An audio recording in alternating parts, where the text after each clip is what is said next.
What it do, man? It's your boy Battle Truth coming to you live and direct from the Battle Truth headquarters. Let's get right off into this murder. Mook, Geechi, Gotti just went down. This is my last impression of this battle. Easy effing battle. Wow. Wow. Murda Mook, once again, no matter what you say about him, he still don't lose.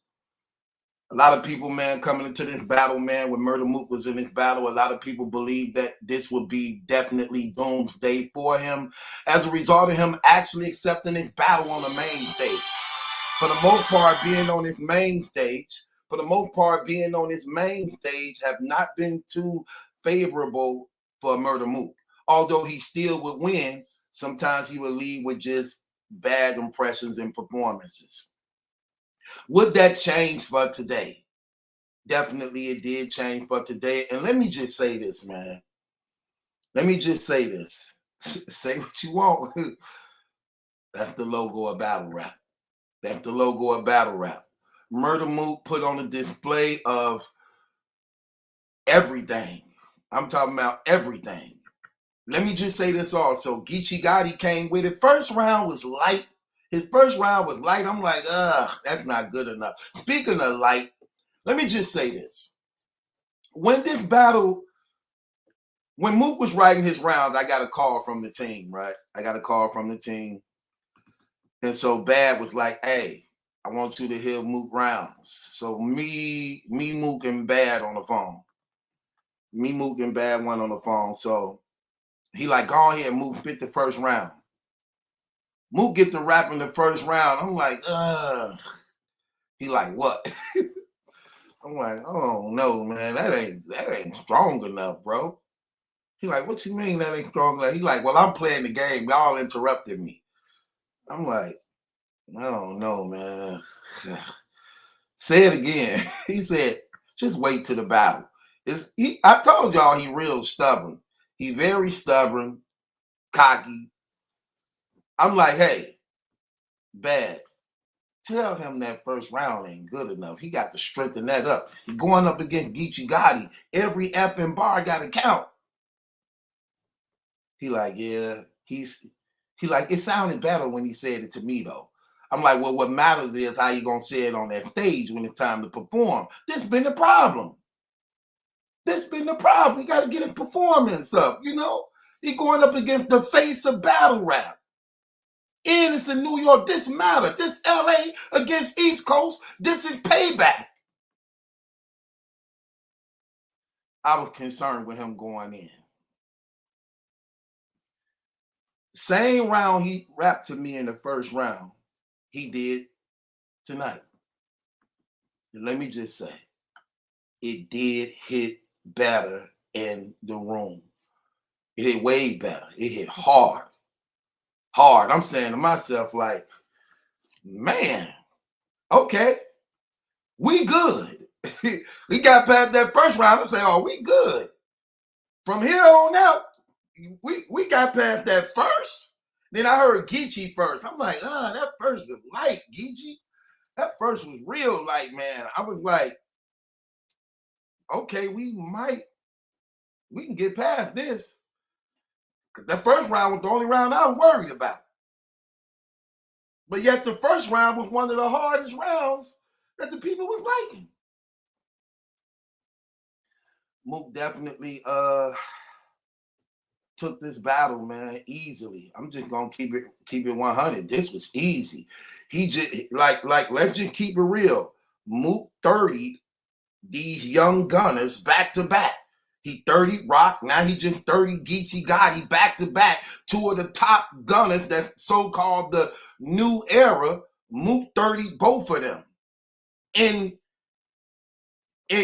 I'm talking about no debatables. This was not a debatable battle in no type of way. Did Geechi come with it? Yeah. His first round wasn't good. Second round was fire. Third round was fire. But Mook just was more creative, more lyrical. Oh, we already knew. Let's just be real, people. We already knew, lyrically wise, Geechi couldn't handle Mook lyrically. We knew that.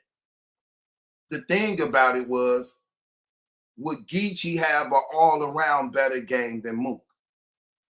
Because for the most part, that's Mook's problem. Mook's problem is not his lyrical ability. It's his deliverance and the lyrical ability that sometimes it's like a seesaw. But even still, let's just be honest. His lyrical ability is so good, though, that even when he don't have a good performance, he still wins lyrically. And for the most part, that's what battle rap is about. The power of your material. The power of your material. So either way it goes, even when you go to the Iron Solomon battle, lyrically wise, he beat him, clearly. Performance wise, it was a dud. Reed Dollars. Lyrically wise, he beat him. Performance wise, it was a dud. Verb, you can go to the Verb. Lyrically wise, he might have beat Verb. But the only thing about the Verb in this community never took a year off, which kept him relevant of what the people was used to. Mook, who just coming in and out, the material wasn't structured to what today's battle rap was used to. That gave Verb an edge and the edge in getting that battle. Because it's kind of hard to come in and out at times. But I would say this now. When you seeing what's going on in battle rap, and you seeing how a lot of the hate, like Mook get a lot of hate in battle rap, a lot.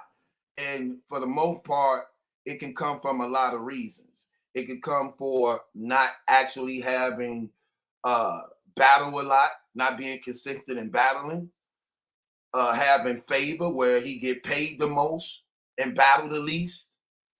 But sometimes that's actually good, and why it makes it, even though it's like it's bittersweet. It's good when you see him, but then you don't like that you don't see him enough. But battle rap is so to the point where it's saturated that actually seeing a person for a long time, you begin not to like them. So it's damned if you do, damned if you don't. But in this battle, let me just say some notes I took in this battle. Okay, so the first round, I gave Geechi Gotti 16 points in the first round.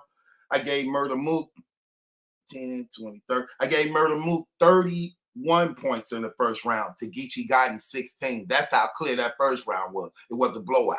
31-16. Second round, I gave Geechi. Geechi came. He fought back. He had a powerful second round. Fought back. Had some haymakers up in there. I gave. Oh, look at Rex calling me right now. This Rex calling me right now. What's going on, champ?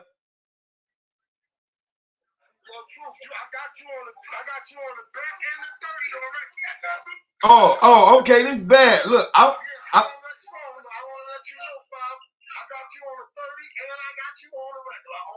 yeah, you got me. You got me on both. You got me on. Hey, I'm live right now doing the recap right now on the battle right now. We speak. I know. I just got through doing that too. That was a clear 30. Clear 30. Nobody can deny that. So.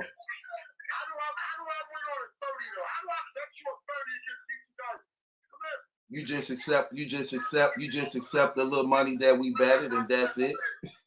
Just take your $20 and move on. Take your $20 and move on, brother. Hey, can I get back to my thing, man? Hey, they calling me right after the battle, man. Man, gone messing up my recap. Anyway, man. Make a long story short, yeah. So I had Geechi Gotti came back fighting hard in the second round. I gave Geechi Gotti second round. I gave Geechi Gotti 32. I gave Geechi Gotti 32 points in the second round. His second round was fire. 32 points in the second round. Then for Murda Mook in the second round, I gave him 35. It 35. Gave Murda Mook edge in the second round, 35-32. That was nice. I mean, you know what's crazy about the battle with Mook. When Mook was rapping, right? Mook was feeling himself so much. This man actually gonna say this in the battle. I like he had the line. He said, the Joker go with every suit. That was fire. But he said something about when the crowd go crazy. He said, yeah. And I look good too, don't I, ladies? Don't I look good? He meant that. I'm like, got my damn gavel. Talking about he look good. Mook. No. No, no, no, no, no, no, no, no, no, no, no, no. I don't give a damn how fire you rap. I don't care how good you was. I don't care how good your performance was. Do you look good? No. No. No. That's for the ladies to decide anyway. Anyway, I'm just going along. So 35-32. Going into the third round. Geechi Gotti come back, solid third round, man. In that third round, Geechi Gotti had, man, Geechi Gotti, he had some nice lines, man. He had the scared to branch out line. They scared to branch out. They don't like to leave my side. That was fire. He had the 50 Cent line, ain't seen my son in forever, like 50 Cent. That was crazy. He had this other line where he talked about get shot in the quad, like on some pop stuff. That was fire too. That was nice. I gave him 22 points in the third round. He had a solid, nice third round too. Murda come in third round, crazy. Come in the third round. As he come in, he have this dedication to Pat Stay thing. That look at you go. That was crazy. He had the Troy thing. He gonna tell right on the nigga. That was nice too. He felt comfortable. This was like one of the first times ever in battle rap with Mook on that main stage where he felt comfortable, relaxed. He wasn't timid. Seeing after that first round when he saw that the crowd was rocking with him and he basically was relaxed and had it together. He changed a lot of things in his battle, I would say, because a lot of times people used to be frustrated at Mook sometimes for being a little too extra in battles, talking through bars, talking through the other person's lines, being a little too extra sometimes in battle. But tonight it was entirely different. He was professional. He stayed where he was at. He was dropping bombs on everybody. I'm talking about, man, he was dropping bombs on Beasley. He was dropping bombs on Nunu Nails. He was dropping bombs on Miss Hustle. I'm talking about Mook was just letting shots off at everybody, but it was landing. It was hitting. He had a couple dry spots that didn't hit here or there, but when you rapping as long as they rap, it's a given. But he was going crazy on the lines, you know what I'm saying, or what he was presenting and bringing to the table. And all around, for the most part, this was a good battle. If you minus Geechi's first round, his first round, it was light.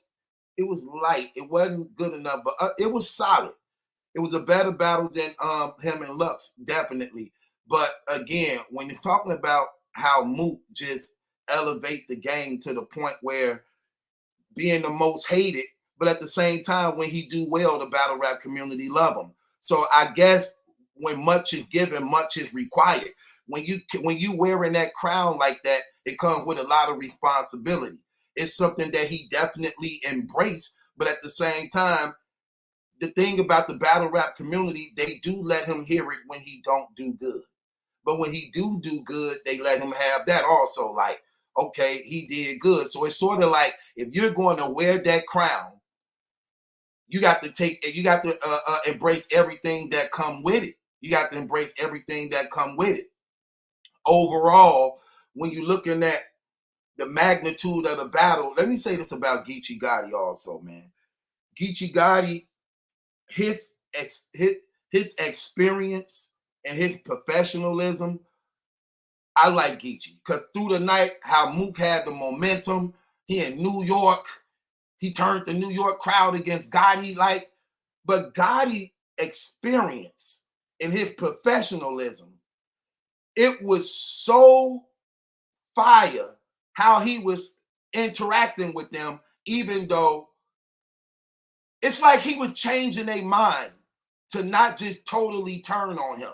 He'll be rapping in and out of the bars. He'll be interacting with the people, laughing, joke, but he'd be for real. It wasn't no mumble. It was like he literally projecting his voice, directing his attention towards whomever he was talking to actually get people to say, you know what, man, let him rap. Don't let him rap, man. Let him. And he actually saying some good stuff too. See, that's the thing too. Being able to do that, actually also having good material. And then he would continue to say things like this. Look, they ain't got to react. All they got to do is reflect. I ain't worried about them not clapping for me because as long as it's real niggas in here, I feel good. So it's things and gestures like that he was saying throughout the battle that if it was anybody else, that crowd would have turned on them. If it was anybody else tonight, oh, that crowd would have turned on them. So it took his experience, his character and personality, his charm that actually made the battle more easier for him. I'm just keeping it 100. It made it more easier for him because he was able to do that. He had rebuttals in and out his rounds, so he was very competitive. He just went up against the logo tonight, and he was in rare form to the point where, what do you say about Mook? He just 30 Rock, 30 Geechi. I'm talking about back to back, like literally, like it. He just keep doing it. So it's a lot. Well, you know, that's been to set the tone for a minute. And that's the thing. Like, it's like Mook been on an uphill and Lux been on like a downhill. Lux ain't had a good battle in a minute, man. Lux ain't have a good battle against Gotti. He didn't have a good battle against Arsenal. He ain't have a good battle against Surf. He ain't have a good battle against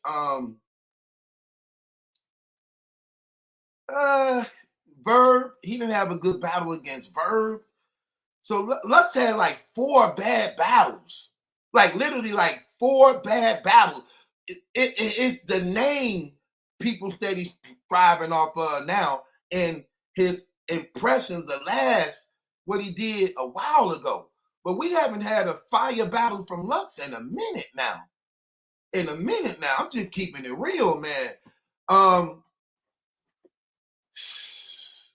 He gonna have to come with it because Mook now is starting to space the gap between them because it's always either Mook or Lux. Mook starting to distance himself now. Literally, starting to distance himself because he keep winning. Let's keep it real. He keep winning, and Lux is losing. He beat Surf, but I would say this, and I'm gonna keep it real with you. Even though Lux beat Surf, but Surf material was better than Lux. The only problem was Surf couldn't get through his rounds. If Surf would have got through his rounds, Lux would have lost that battle. So Lux gonna have to step it up and come with it, man. You know, shouts out to Geechi Gotti, a worthy opponent. Definitely the face of battle rap. I definitely got Geechi Gotti possibly on my Mount Rushmore if I'm looking at it, man, because it's a lot of things, you know. It's a lot of things that you take into consideration with this, though. Oh, hold on, let me stop this first. Actually, this. Okay, there we go. I'm gonna put the link up here. If you want to come up and kick it, talk about it, you can. So here's the link right here. If y'all want to talk about it. But definitely, man, shouts out to Murda Mook. Murda Mook with an easy 30. With an easy 30 on Geechi Gotti tonight. Geechi Gotti was competitive. It just wasn't good enough. Murda Mook out-rapped him. Murda Mook outperformed him. Murda Mook definitely bought it this time, you know. And again, what do you say? Like, he just knocked off two of the top gunners in battle rap. Like, literally. Like, two of the top gunners in battle rap. And that's another thing about Mook I like that I don't like about Verb. This was one of the reasons, again, where when it came to the Verb, that just made me just have some type of feeling toward Verb. Like Verb be always wanting to operate like a boss, talk like a boss, try to move like a boss. But the thing about Verb with this that I don't like, he don't know how to do that. He talk it, but he don't know how to do it at all. He always talk like he know how to be a boss, but he don't. When he was in position after beating Lux and Mook, that man battled DNA. That man battled DNA. And this is what I'm saying. Like, when you talking about you wanting to be the GOAT, when you talking about being the GOAT, you got to come with it if you talking about being the GOAT. It's not something that you just do. It's something how you move. You have to move like a GOAT too. And that's the thing I can say about Mook. I could say about Lux. They move like GOATs. They're not just battling on anybody. They're not, even though what's crazy, they the highest paid, but they not just taking a check for anybody, even though they the highest paid. If you were getting a battle from Mook and Lux, they only accepting battle from people who actually may be considered one day of being a GOAT. Look at their resumes. Other than that, they not taking you. Verb want to be a GOAT, but you sell out for the paper. I'm talking about, and what's crazy, you taking light money. It ain't like you taking big money. He taking light money. His brother battling Kid Slade, real name Brandon, MVP, drugs, Blue Easy, D.I. the Henny Man, Cross Up, Turntable Man, White Boy Stan, Billy Joe, Memphis. But you want to be the boss. You want to be a GOAT. No, bro. Like, stop it. Now, you're done. Like, you're done. Like, I'm talking about literally, you're done. Like, that's crazy. You're done. It's like you can't even go nowhere. You get what I'm saying? And crazy. You can't even go nowhere. Can't even go nowhere no more, man. There go the link right there. Y'all want to talk about the battle? Y'all can come up, talk about the battle, man. Murda Mook and Geechi Gotti just went down, man. And let me just say, man,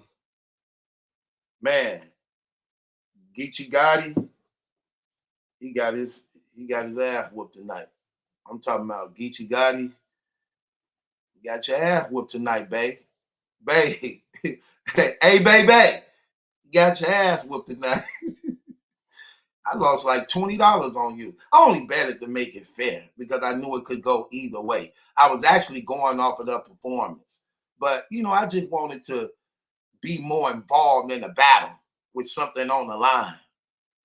Man, bro, that was some of my tricking money. Y'all know I'm in the Midwest. It's cheap down here. Tricking and cheap down here. Y'all brothers, I don't know what y'all brothers, y'all be making it rain. Y'all be making it rain in the club. I can't do that. I ain't gonna make it rain. I'ma hand you something. I'ma hand you something that can't fall because it's so little. You got to hold on to it. Hey, I'ma hand you something that can't fall because it's so little. You got to hold on to it. I I don't see how y'all make it rain. Make it rain. I don't think I ever make it rain on a chick if she's not my wife. I can't make it rain on on a one night stand. I can't make it rain on a. I can't make it rain on somebody I might not be with. I gotta make look.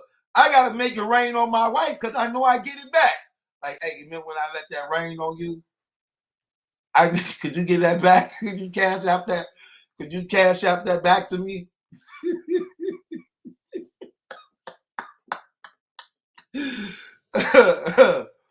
Yeah, Geechi died, man. Bay got smoked in Compton.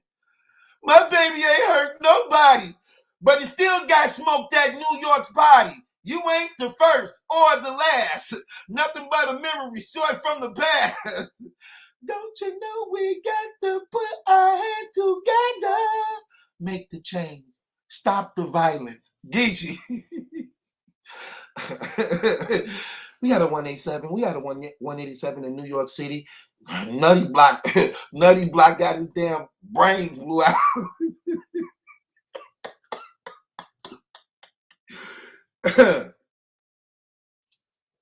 Nutty Block got his brain blew out. What they mean? This event ain't over. The event ain't over. Shine and Jack Boy supposed to battle. I don't like all that girly stuff, man. Y'all, they better not say the event is over. The event ain't over. Is the event over? How K-Shine? Okay, hold on, man. How K-Shine and Jack Boy Maine get canceled when they just was showing K-Shine and Beasley hugging at the battle? Yo, Brooklyn, talk to me, man. What's going on? What do you mean? K-Shine and Jack Boy Maine canceled. They were just hugging. maybe they made up, but they didn't get the business right. How they didn't get the business right? They were just talking about. Come on, man. Come on, bro. Like, come on, But man. true, let me say this real quick.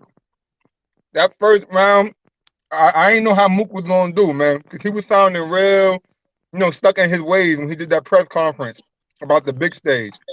That first round, I felt the energy through the phone. Yo, that was the first round body. Every effing ball. They want to talk about every effing ball. Did you know it was over then? Did you know it was over then when you heard that first I'm not round? gonna say I knew it was over, but I knew Gotti was in for some trouble because Mook, that first round was brilliant because what he did was he did reverse psychology on a crowd to put them against Geechi since he's from LA with all the situations that's been happening with East Coast dudes going to LA. So when the second go ahead. No, go ahead. The second round, what? So the second round, you could tell Mook took some of Geechi's energy because he painted that picture. But Geechi, a warrior, he fought back and got his. So I got to show him respect. A lot of dudes would have fumbled. Geechi held his own. But Mook 3-0, man, nobody. That first round was a body, but overall, nobody. What? Hold on, wait. What you mean nobody? Hold on, wait. Run that back. What you just say? That first round was a body bag, first round. Oh, but the battle as a whole, the battle as a whole was Mook 3-0, nobody. If you get what I'm saying. Right, yeah, because Geechi had a solid second and third. Like one thing I said about Geechi while I'm watching the battle, I said, you know what, man, I'm gonna keep it real. I love the fact that Geechi Gotti is the face of battle rap. And I'm gonna tell you why I like it. First of all, he come to fight every time. Second of all, he understands the business and he understands the role he's in. There has rarely been anybody in that position that took it as serious as he takes it. He's very professional. He know how to talk it. He know how to sell the fight. I was very impressed, even though he was getting killed tonight. I was very impressed on how he interact with the people because I'm telling you, If he wasn't interacting with them doing his rounds, they would have booed him up out of that building, even though he had good material, because that's how much battle rap can shift you if a person just on fire like the likes of Mook. He at home, he the logo, and he actually doing well for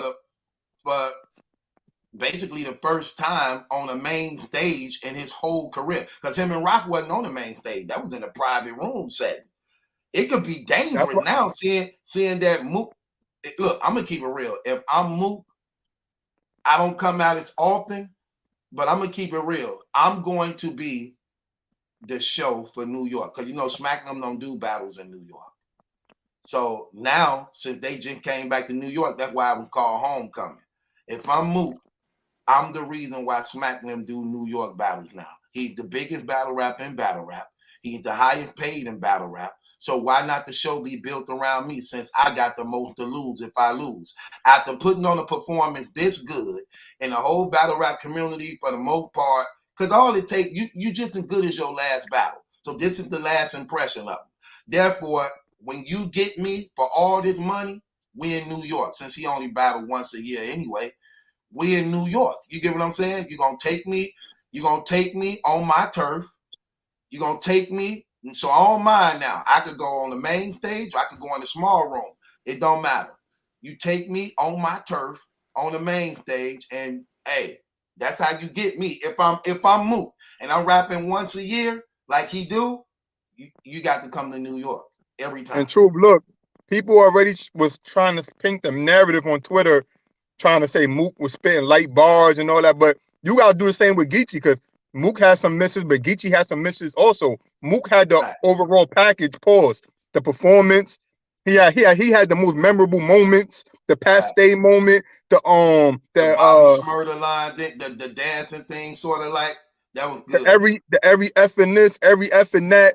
Yeah, like yeah. The easy effing battle, that was cold. The only things he did, that was cold too. The only thing that hide behind the tree is the deuce in the boot. Yo, he was wilding. He said, you know, he got the tree. I would have popped the trunk. That was cold. That was cold too. He had a lot of heavy lines in there. He had a lot of schemes, a lot of heavy lines. He had a lot of things you could walk away with. See, here's the thing about again, like I said, he had overall a lot of material. You know what I'm saying? The thing about Gotti, like I said, what I liked about him, he's definitely a worthy opponent. His experience and professionalism is like top-notch best. You get what I'm saying? I like his sense of humor, his personality, because that literally kept him in the game throughout the night. Anybody else would have been 3-0 out of that building as a result of the energy Mook ball. Because usually in battle rap, one round can change that whole crowd into actually going against somebody. We saw that tonight with Jazz and Vixen. Jazz started out, had that first round, and when they saw how good she was, it was a long night for Vixen. They didn't really care about nothing Vixen said when Jazz had that fire one round that just turned the whole crowd into, we want Jazz. So she had to fight an uphill battle the whole night. But when you see this, here's the thing. Let's just keep it real. Again, like I told people earlier, Mook lyrics, we didn't have a problem. We knew lyrically wise Mook was going to show up. We were just concerned about the stage presence and performance, because he haven't had it. He haven't had it.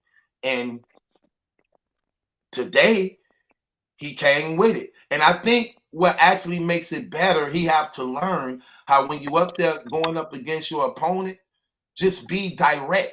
Stay direct. You ain't gotta worry so much about performance when you direct to your opponent you're going up to. You know what I'm saying? Mook didn't do no long drawn out schemes. He got straight through it. Fact.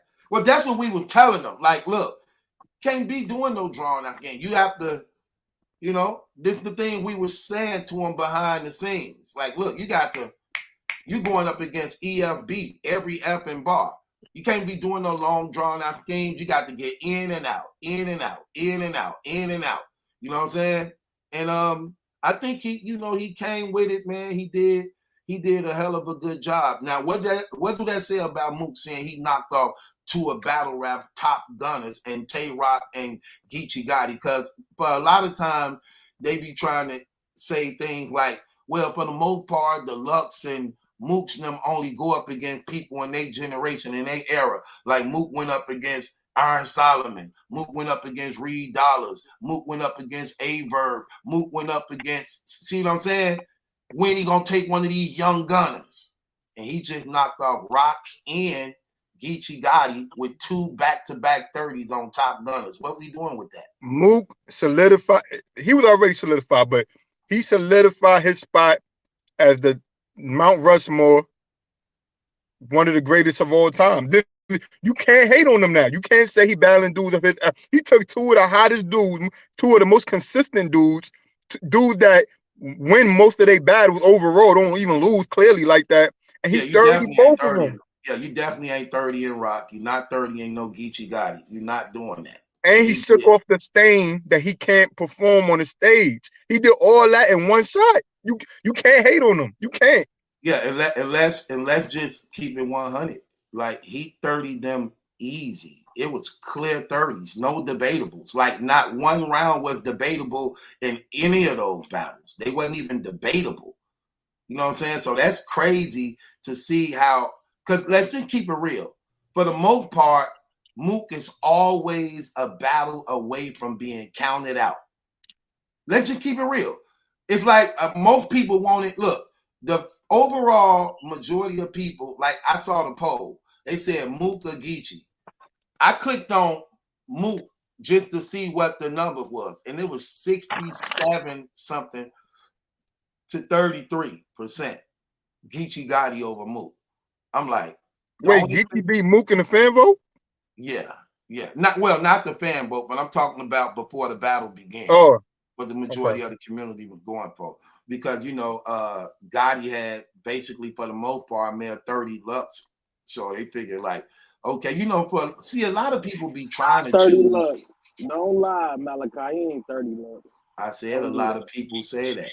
They do. A lot of people do believe Lux got 30. I think he probably did too, for the most part. If I got to go back and listen to it again, but I didn't like Lux in the Geechi Gotti battle. Crazy in the second round, man. Y'all tripping. Can we also agree? But I didn't really like it. Can we also agree? There's no more conversation about who's better between Lux and Mook. Like I was just gonna say that. Who do you have? Good Lux question. Because if you think about it, again. They already battled twice. Mook won both the battles, though. Mook won both the battles. You know, and I'm just gonna keep it 100 with you. Like, was that ever a debate though? Was that ever a debate? It was at one point. But you saying not no more? Not no more. Yeah, because I'm gonna keep it real with you. Lux have been on a downhill. I haven't liked his last 4 battles. His last 4 battles ain't been good at all, especially for a person who don't battle that often anyway.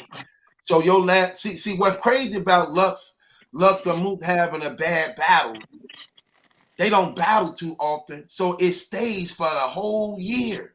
They're gonna play out that whole year like that battle was terrible, and you don't have replay values.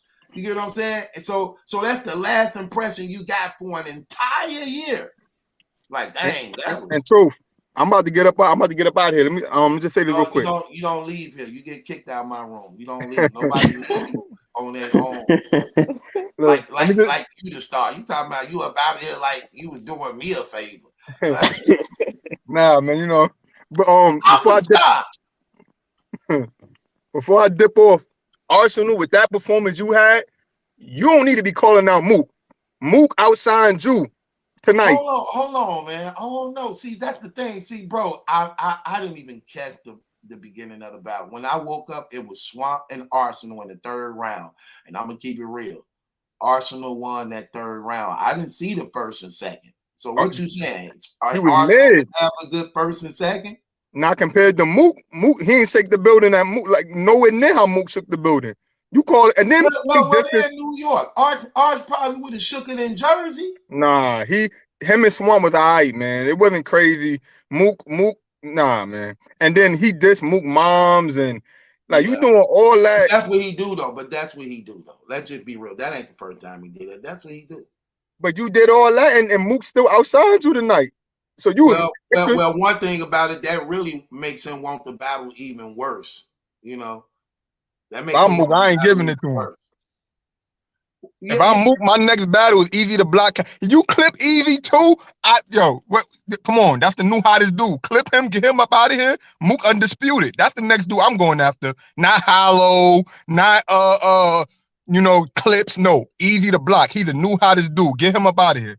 If I do take Easy, I take him in the small room. I don't take him on the main stage. I'm sorry, because that's somebody that's somebody. If I take, I want everybody to hear everything I have to say. But I'm gonna keep it real. That would be a dangerous battle because Easy, man, I'm gonna keep it real. Easy the truth. Easy the truth. Easy the truth. Don't worry about Brooklyn, y'all. I got him out of here. You know,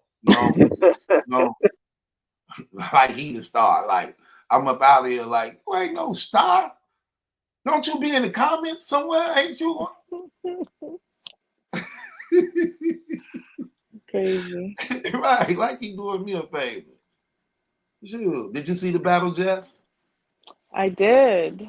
Okay, what did you think? I got a breakdown. You want to hear my breakdown? Yeah, come on with it. This my co-host. this my sexy co-host. You're dumb. These guys comment. Y'all ain't getting none. Listen. I have Mook straight 30. Okay. First of all, he's a New Yorker. He already knew. New Yorkers are cocky. If you gas them up, they gonna feed. They're gonna eat it. They're gonna. Let me ask you this, Jess.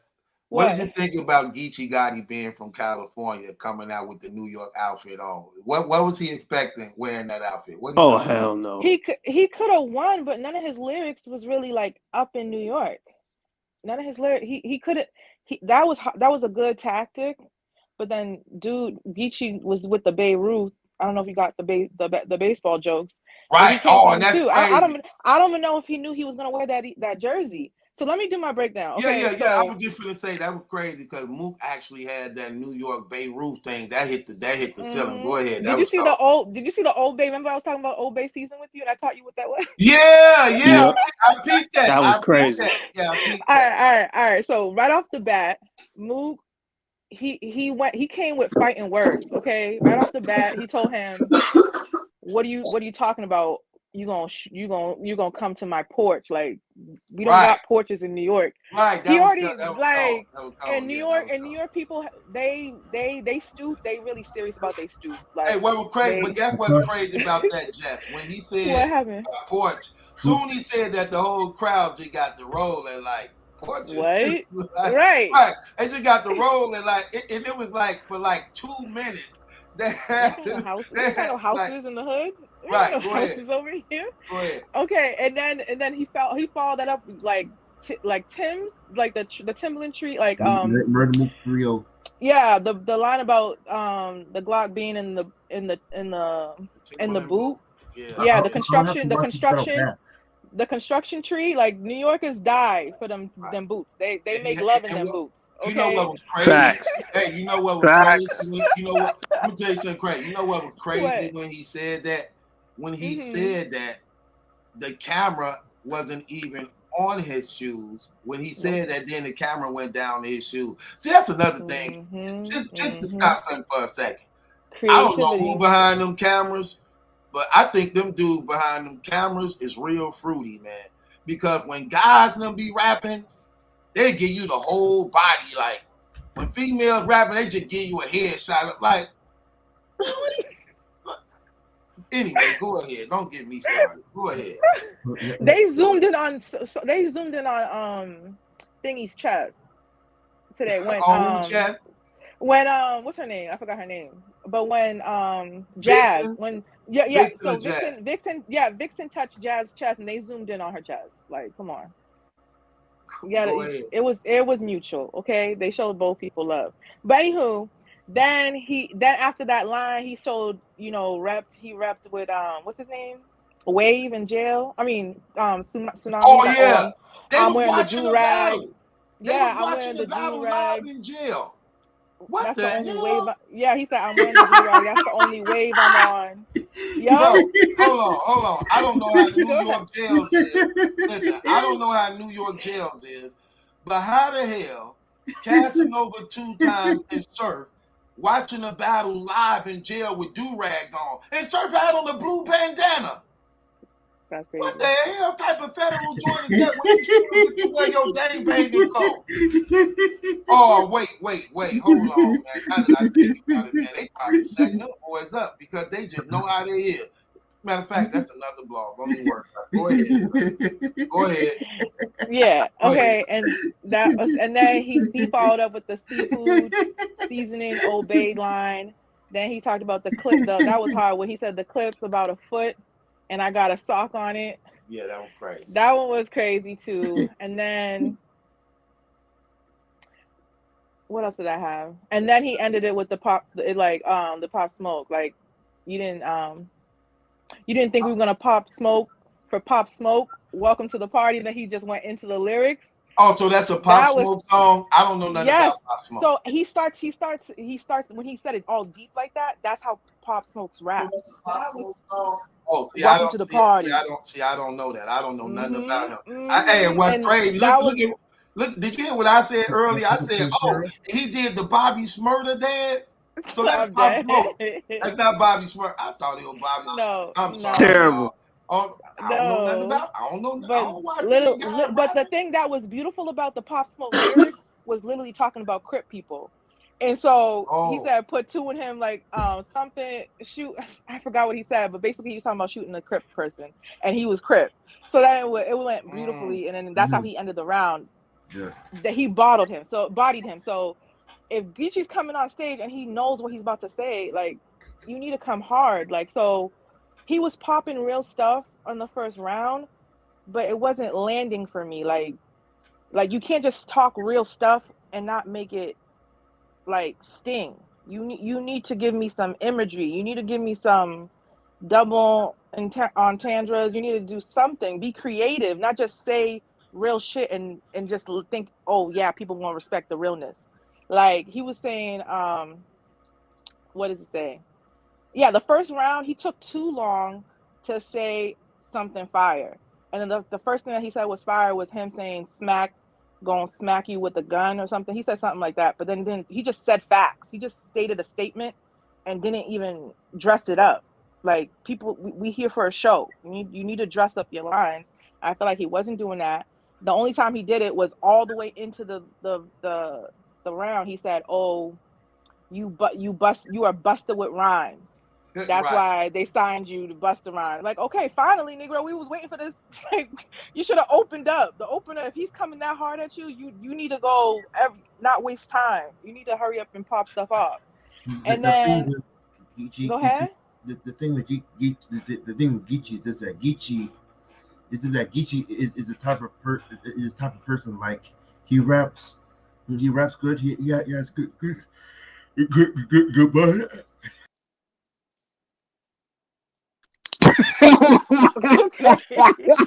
No, let me continue. Then the next line about Roscoe. Man, So he was trying to. I got out here, so I can't hear that right now. Like, oh my gosh. Listen, so Roscoe's a grocery store in LA, right? And then Geechi, Mook was talking shit about, oh, I got a Roscoe, he got a Roscoe and a Roscoe. He's making it funny. That if you're gonna respond back, like for me, he said, oh, we got a Roscoe, hit you in the head, turn your head into a waffle. But he could have made it like harder. I feel like you could have did chicken and waffle, like, oh, running scared like a chicken, had your head like a waffle, chicken. I don't know, something that's funny and at the same time real. Like that line was weak. It didn't land for me. The Roscoe rebuttal, you might as well just take it out. It didn't do nothing for you. And then the one that did hit was, this game will make someone do something that they're scared to do. You can literally push a square to shoot. Right. And that was actually very, very funny. Like, why is that not like at the top? Like, come on. And then the whole Smack DVD was weak. Like, oh, it wasn't Smack DVD and Mook. It was just Smack DVD. Like, see, that's another thing. Like, you trying to sting and hurt somebody's feelings and do emotionally triggering stuff, but that was weak. It didn't go nowhere because it wasn't that damaging for me. But yeah, so the first round, he took too long to say something that was actually fire. So in my opinion, he ran circles around him. Mook ran circles around him first round. I only heard. How many points did you give him first round, Battle Truth? First round, I gave Mook. Geechi? I gave Mook 31 points to Geechi 16. You know, you bring -6. Bring that down to 10. Like, nah, because even the ones that he did say that was hard, he didn't land it. Yeah, it was good. light. I you Yeah, know, he some of the points I right. gave him, I just gave him on some light stuff. I was like, No, almost don't it was count. light. No, But this is a but his battle. second and third was more stronger and solid. But the first was light, very light. Second and third, I got different remarks for the second and third. Okay, Yeah, so I had Geechi second and third fire, but go ahead. okay, so the second round, that's when he pulled out the phone, was showing people he was that Surf was That's watching it Mook. from the jail. That's Mook. Yeah, Mook. Yeah, so I'm gonna say Mook. Mook But went first. Geechi rapped first. Oh, my bad. Am I wrong? I had Yeah, this all you wrong wrong. then. You wrong. No, but the second round, that was that's what Mook Mook pulling did. out the phone. Yeah, Yeah, Mook so pulled out. I'm gonna say Mook first, and then I'll go over what Thingy did, or maybe I didn't even hear Geechi. Geechi's raps. I didn't have anything to say then. But let me see. Let me look at my notes. Okay, so the imagery, the second round for Mook, the metaphors, the energy, crazy. All three crazy. Like he over delivered. He over delivered with the imagery in his lyrics. He over delivered with the metaphors. He over delivered with the energy. No, there's no way Geechi was anywhere in the vicinity. He was down the block. Okay, he wasn't at the same level as Mook. Then when Mook was like, oh, waiting for the toilet to flush, so some crazy shit to start spinning. Like what? He was saying crazy stuff and making it go, and it was just crazy for me. And then he said, oh, you got to be, then he's talking about the whole fight situation. He's like, oh, you got to be ambidextrous. You just left hands like it was right, like, and you thought it was right, all right, or something like that. I was like, oh shoot, that was hot. So and then he did the Beirut punchline, and then he's basically saying he's so New York, he took the train. Obviously he's feeding into the crowd because New Yorkers, they love them, they train systems, and they went crazy after that. So he already knew his audience, his rap battle IQ in the second round. It was good in the first round, but he ate it up the second round. Like he gave what the audience wanted, and that was to big up New York. At the same time, destroy his opponent and embarrass him lyrically, in my opinion. Who do you have? No, wait. Who do you have winning the second round? I didn't have notes for the second round for Geechi because he didn't do anything outstanding for me. Actually, I don't know what Michi did. I don't know what Michi did. Geechi. I don't have any notes for him. He didn't do anything that blew my mind. Yeah, Michi definitely didn't do anything. I don't know what event that was. We go hard. Oh, dude. What event was that? You're stupid.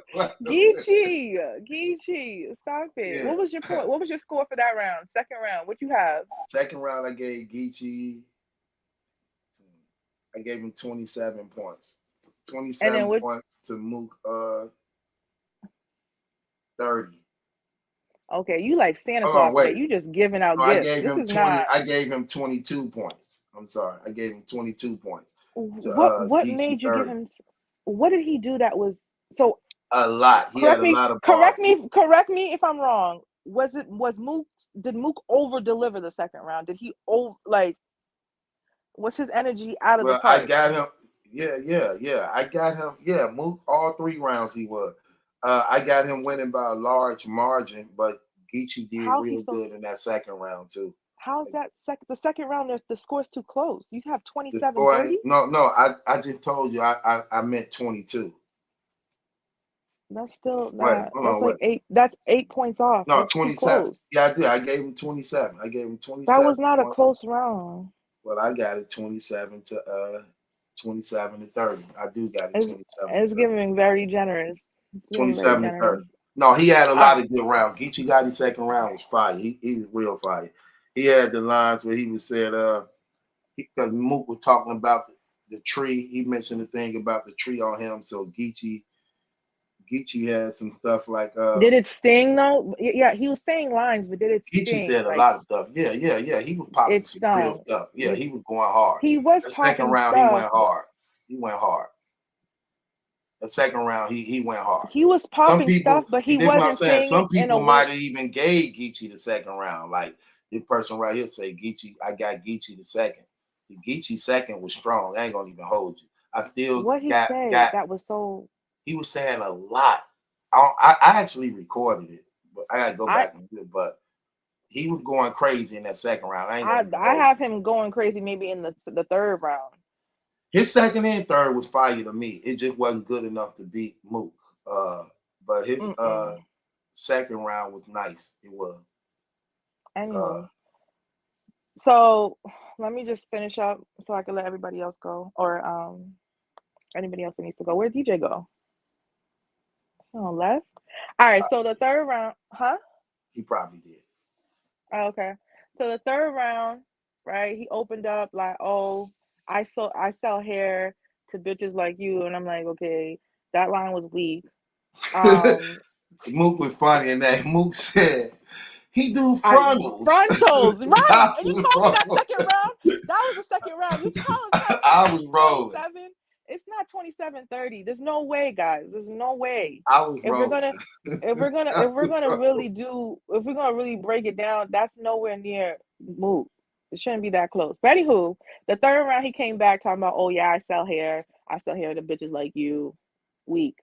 Okay, then how you gonna have a back? Then he's going back and forth with the crowd, but his back and forth with the crowd was more entertaining than his damn lyrics to me. Like, how's your back and forth with the crowd more greasy and more disrespectful than the lines you saying to Mook on stage? Like, are you battle rapping the crowd or you battle rapping Mook? Like, you prepared and wrote these lyrics for Mook, and none of them really, for me, I felt landed as hard as they needed to land, and was that sting factor, that disrespectful, emotionally damaging type of punchlines. Like no. Then he wasted a whole like 4 lines talking about this nigga did a million motherfucking excuse my language, YouTube interviews about me on YouTube that with that nigga Lux, and then I wasn't even saying anything to them. And I'm like, why did you say, like, he wasted a bunch of words to say all that to say nothing. Like, it wasn't, I'm like, I don't know. He was just talking. Yeah, you were spitting facts like they were talking about you. You didn't say anything, but you didn't even make it like I said, he wasn't creative about it, and there was no sting factor to any of the stuff that he was popping off, in my opinion. Then okay, this one was good, I think. No, this one I didn't really get it. I don't know if you can help me, but he said I could easily get a smoker to take your life. He could take your life for granted, and he kept saying it. He said it like 2 times, and I'm like, okay, what was so cold about it? That was cold. What was so cold about it?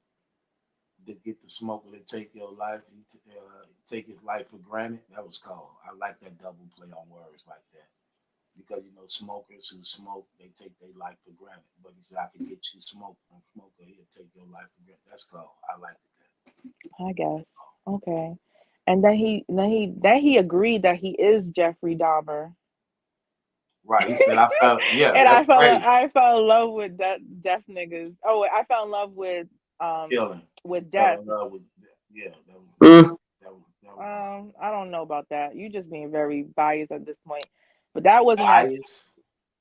Why would you agree to be Jeffrey Dahmer? He was loving on men and taking.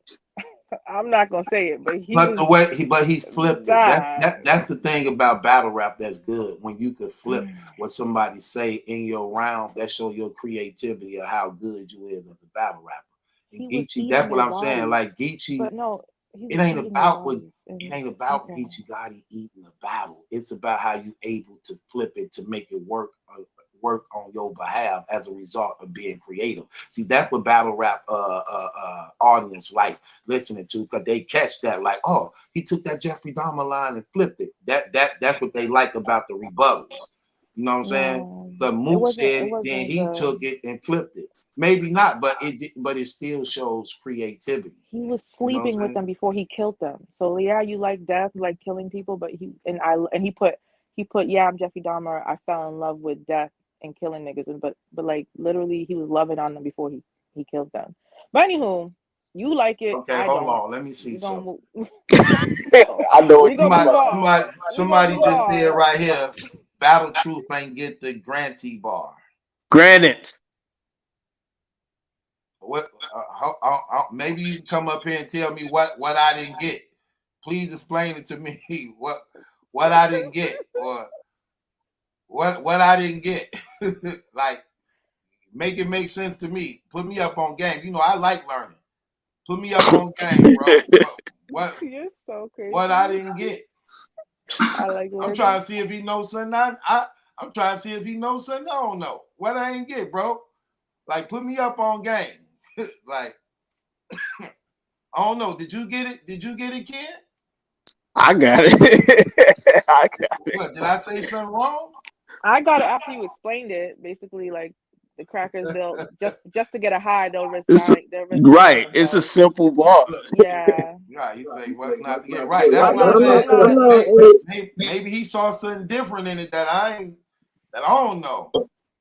They keep okay. Yeah. Look, y'all keep saying they ain't catch it. Can't cut your stuff down a little bit. They keep saying they ain't catch it, but y'all ain't saying what it was that I ain't catch. That's what crazy.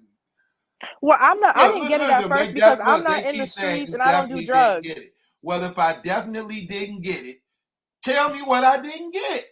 Are they talking about me? Because I said I didn't get it and I didn't. I don't do drugs and I didn't know about. I didn't understand it until he put that perspective on it, and I'm like, oh, okay, that makes sense. But I'm just saying Battle how Truth people got it. just keep telling me in the comments I ain't get it, but ain't telling me what I ain't got. Say it. Say the bar. Break it down for me. What I ain't get. Nah, they probably was saying because it was also an entendre. Okay, like what I ain't get though. Okay, so because he also mentioned rock in the middle of that bar, and so Yeah. granite is a type of rock, so it's just that too. So that was What's the type of rock? granite. So when he said you took your life for granted, granite is a type of rock. What they got to do with taking your life though? That was why I said it's an entendre. It's an entendre. But but hold on. If granite is a type of rock, what they got to do with taking your life? Is you saying wait? Is you saying granny is a type of crack rock? Because if you saying granny is a regular, hear me out. I didn't like the bar for that reason myself. Hold on, Bayou. Hear me out though. But if you saying granny is a type of rock, if you talking about a real rock, that wouldn't make no sense anyway. But if he talking about the crack rock, he'll smoke you and take your because he take your life for granted. That's different. Now they saying no, the granny mean a regular rock. Well, how do you tie that into then taking your life for granted if it's a regular rock? But if you talking about a crack rock where a person don't value their life and they take it for granted because they sprung on crack, it hits harder that way. So I'm trying to understand, like, what did I miss? Because they saying that, no, that's a regular rock. So how you tie the regular rock into taking your life for granted? True. Yeah, I'm listening. I don't even want to talk about this bar because it ain't even really a bar to I want catch. to know what I missed. Let me hear. This is a ground ball of a bar, if I'm being honest. This ain't really a bar you got to catch. But this is what he basically was saying. He said, I know a smoker that'll kill you over some rock. He took his life for granted. He's basically just flipping like a regular ass rock, but he's flipping it with a granite rock. That's all he's doing. It's an Okay, but entendre. wait. That's what I'm saying. It's better if it's just the rock. If you're using the crack rock, then turn it into a real rock to end it with take his life for granted. That don't hit. It Truth, we only didn't hit. write this though, Truth. We But didn't wait. write it. But this what I'm That's saying. what the Look. bar is, Truth. Okay, but hold on. It Wait. is. We didn't write I get that. But I took it as he's talking about the smoker using the crack rock who take his life for granted. So you telling me that ain't what he meant? No, He meant it the no. other way? He It's an said, entendre, he so it said, means both. It's an entendre, so it means both. no, he said, I know a smoker that'll kill you over some rock. Talking to Mook. Crack rock. He's Yeah, saying yeah. that I know if I give a smoker some drugs, he'll kill you for it. He took his life for granted. He's flipping a regular rock. He's not flipping the part about the bar that the smoker is a smoker. He's just flipping a rock, a crack rock. Okay, I could just flip that with another rock. Let me use granite. He took his life for granted. That's it. Took his life for granted. It's a double entendre. Hell. It's an entendre. Ground ball as hell. It's an entendre. It wasn't a crazy. It's a double entendre. So to my point, Mookie 30. it wasn't really hitting. So the next line though, he was like, there's a difference in our sentences, like consecutive That was and fire. concurrent. Oh, That fire. was the fire line of the round. The other ones, he don't know nothing about it because he never did consecutive. right. That or one was consecutive. crazy. That was worth all the attention and roaring and all that stuff. Gotti's second and third round was fire. It just didn't do enough to win him the battle, but I thought he was popping some Hey, but look real though, stuff. do you think if that was in a neutral spot that it would have went that way? For Mook, I don't know. Because it was a lot of gas in that building, man. See, that's the thing about the gas. I would say that. I would say this. I would say it was gas, but it was also bars. It was like both. It's like, was it gas? Yes. Was the bars good? Yes. He So was like good, both. but I don't. Then he ended gas though. That was a lot of gas. That's The what way I'm he saying. ended- Like, could you really call it gas? Could you call it gas? Especially He- because Geechi asked for it though. He said, "I know where I'm going." So can you really call it gas? Like, no, my thing with Mook was good, but a lot of that, I ain't gonna say a lot, but some of that stuff was kind of like, it was like that home court advantage that he was getting. Like, and it's okay, because he at home, he's supposed to get it. But I just felt like tonight it was a lot of gas in that building. Okay, so if you minus the gas, are you saying that Mook probably wouldn't have won the battle? No, that was just my question. I'm asking. I mean, I thought he was good. I think if that I'm asking you a question. If you take away the gas, do you personally believe Mook would have won?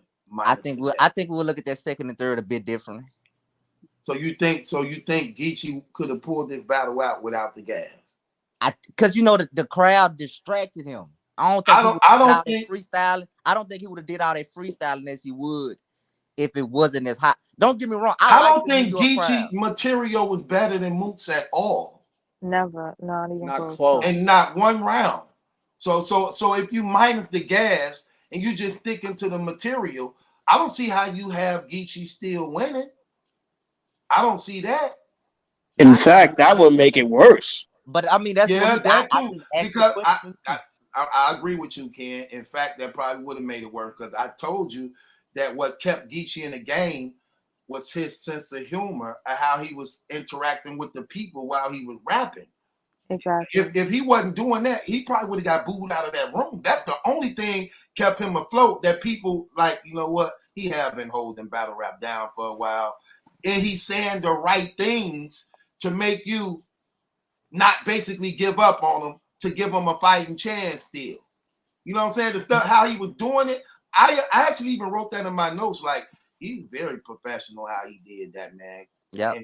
And because he kept saying things like, the stuff I say, it ain't for you to What he say? It ain't for you to react. It's for you to. He used the word. I said it at first earlier. What did he say? Contemplate, receive, meditate. It was something like that to that nature. He like it ain't for y'all to react because they wasn't reacting anyway. He said it was something for you to.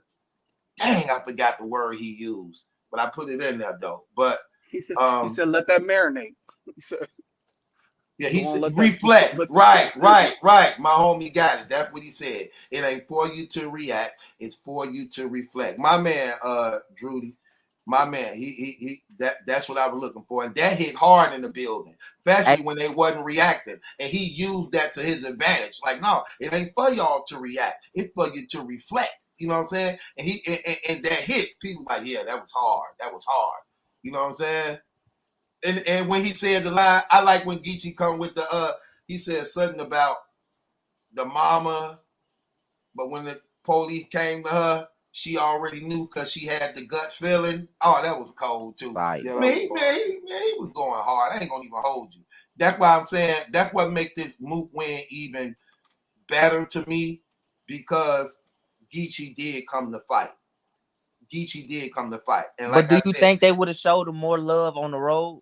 Or do you think they just I would? think they showed him I think Geechi got the love deserving of what he brought to New York. I would be honest and say that too. They get, like, he started out rapping first, and I'm gonna keep it real. See, here's the thing. I'm gonna keep it real. That first round was light. When I heard the first round, I'm like, that's light. You know what I'm saying? I'm like, that's light. And I'm like, but see, it's things like that can turn the tide of the crowd. Yeah, keep it real. When he come out there, they like, you know, they ready for a show. Like, oh, this is the main event. Let's go. You get what I'm saying? And Geechi get to rapping. Then when you hear him, it's like, ugh. Then Mook come rapping. He shook the building. So they are, now you just swayed the people. They like, okay, Mook on one for the night. You know what I'm saying? That's the same thing happened in the Jazz and Vixen battle. When Jazz come out, she didn't even forget the coin. She just go right in rapping. She shake the room. She didn't want they hard over. Then when Vixen got to talking, they didn't really want to hear her no more. She had to fight that whole night as a result of that. So I think Geechi got the energy that would warrant him, no matter if he was on the road or not. And I just believe Mook was the better man tonight. He was. You know, he was the better So man tonight. Yo, wait, can I ask a quick question real quick? Mm-hmm. Like, okay, do you think that Geechi Gotti's strategy was a little bit messed up by how Mook was like so quiet and didn't react at all to any of his bars? Because you know how they always say the old heads always talk through rounds and react to bars Right. and all that stuff. Do you think that kind of maybe threw Geechi off at and maybe in because his rounds just seemed a little choppy to me. I just felt like he was expecting Mook to do something that he could kind of rile the crowd up and get a freestyle to. Okay, so Zachariah, what do you mean by it by Mook not responding to Geechi material? It may have threw off the round. I don't Okay, get. Do I get that? I don't mean throw off his round in terms of his material. I mean, like, you know, when you're expecting something to happen but it never comes, and then you're kind of plan A is it's just a little thrown off. I just felt like um Geechi had a rebuttal, or he had something to say about how Mook responds or the faces that he makes or something in a battle. And because of how Mook stood and didn't say nothing and didn't react at all, there was nothing for him to really say about that to Mook. Well, I think Mook came in with the game plan of being professional. Because remember, let's keep it real. Mook last battle, he got a lot of slack for his behavior on stage. Uh, his behavior on stage with the Reed Dollars, and before that, because he had this thing of where, because he didn't have good performances, he would act out on stage to the point where people got to, like, you know, it just wasn't good. So this time he came more professional. Like, I ain't gonna say nothing this time. I'm just gonna hold my peace. I ain't gonna even react to it. Nothing he say, and I'm just gonna be professional, because that was the game plan. That was the game plan behind the scenes coming in, of what he would do. Uh, for the majority of the team that was just would be talking to him. Basically, we're just letting them know, like, look, just be strictly business when you go in. Try not to do none of that extra stuff you was doing in your previous battles. Stop talking to people around, doing all this stuff. If they don't get it, just keep sticking and moving on. Move on. Get to your next bar. Get to your next bar. Because just trying to find ways where he could be better on stage to make the people actually not turn on him. And I think that was his game plan. Gotti, I don't think it mattered with Gotti whether or not Mook responded or not. But I will say that's another thing about Gotti that's powerful. Gotti has upgraded his game so crazy. Just to what you saying, Zachariah. Gotti do respond to everything you do. Like that's crazy too. Watching Gotti, you know that too. He respond to everything you do. If you do something, he'll be like, "Look at this nigga," and then he'll add incorporate in the bar. If you got something on, he'll be like, "This nigga wears it," and he'll put that in the bar. You do something like he did a little bit of that tonight. He got Sirius Jones right here. Then he cap on Sirius Jones. Then he see Rex, he cap on Rex. Then he go to, you know what I'm saying? So he was like, Gotti, I thought that's what made the battle better. I believe even though Gotti lost, I was impressed with what I saw with Gotti. Not so much the first round, but after the second, third, and how he handled himself, I was very, very impressed with what he did and what he bought and how the material he had, it just wasn't so easily given over to Mook. I like that. That's what makes this battle have a lot of replay value when it dropped, because Gotti fought strong that second and third to the end, and Mook had to really take it. It wasn't something that was going to be given to him. He had to take it. It wasn't that he could have slacked off and won those rounds. He had to take those rounds. And I think that's exactly what he did. So it makes the battle, when it comes out, to be more valuable and appreciated when watching the replay value as a result of that. Did y'all think the same in any type of way? It was definitely a surprise performance by him, from me at least. I wasn't expecting that from Mook. I thought Mook was gonna be the same on Mook from that press conference, but it's definitely this one is one of the rare ones from Mook that you actually will go back and rewatch.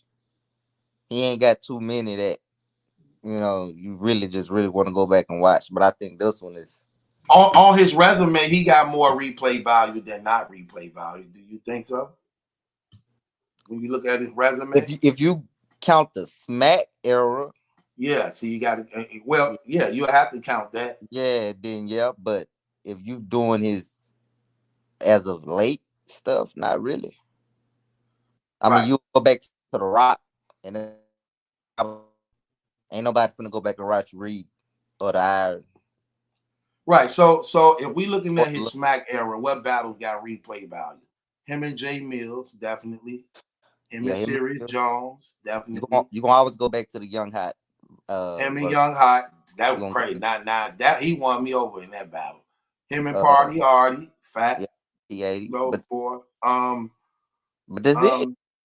You ain't going. I mean, of course, the first Lux, but you ain't going back to that second Lux. Yeah, him and Lux the first time. Yeah, that one. Yeah, those 5. Hey, so if Clips end up beating Calico, do you want to see him and Mook? I don't want to see Clips and Mook. I don't want to see Clips and Calico. I mean, hold on. Who's supposed to be battling Mook? No, Clips and Calico battling. Yeah, I know on Smack Volume. That's what I'm saying. So if Clips end up getting Calico out of the, do you want to see Clips and Mook? For Harlem. You know what? I would say this. Clips show up. And he definitely show. And Clips been showing up as of lately for real. Like Clip, like it's been going low key under the radar. Clips been actually showing up and actually handling business. And he seemed to be more professional now. And I think the Clips and Mook could be good, but I don't want to see Clips and Mook right now. I think Mook got some bigger battles in the way I would rather see Mook and Briz. I would rather see Mook and Easy to Block first. I would rather see those two before Clips. And that's just based off storyline.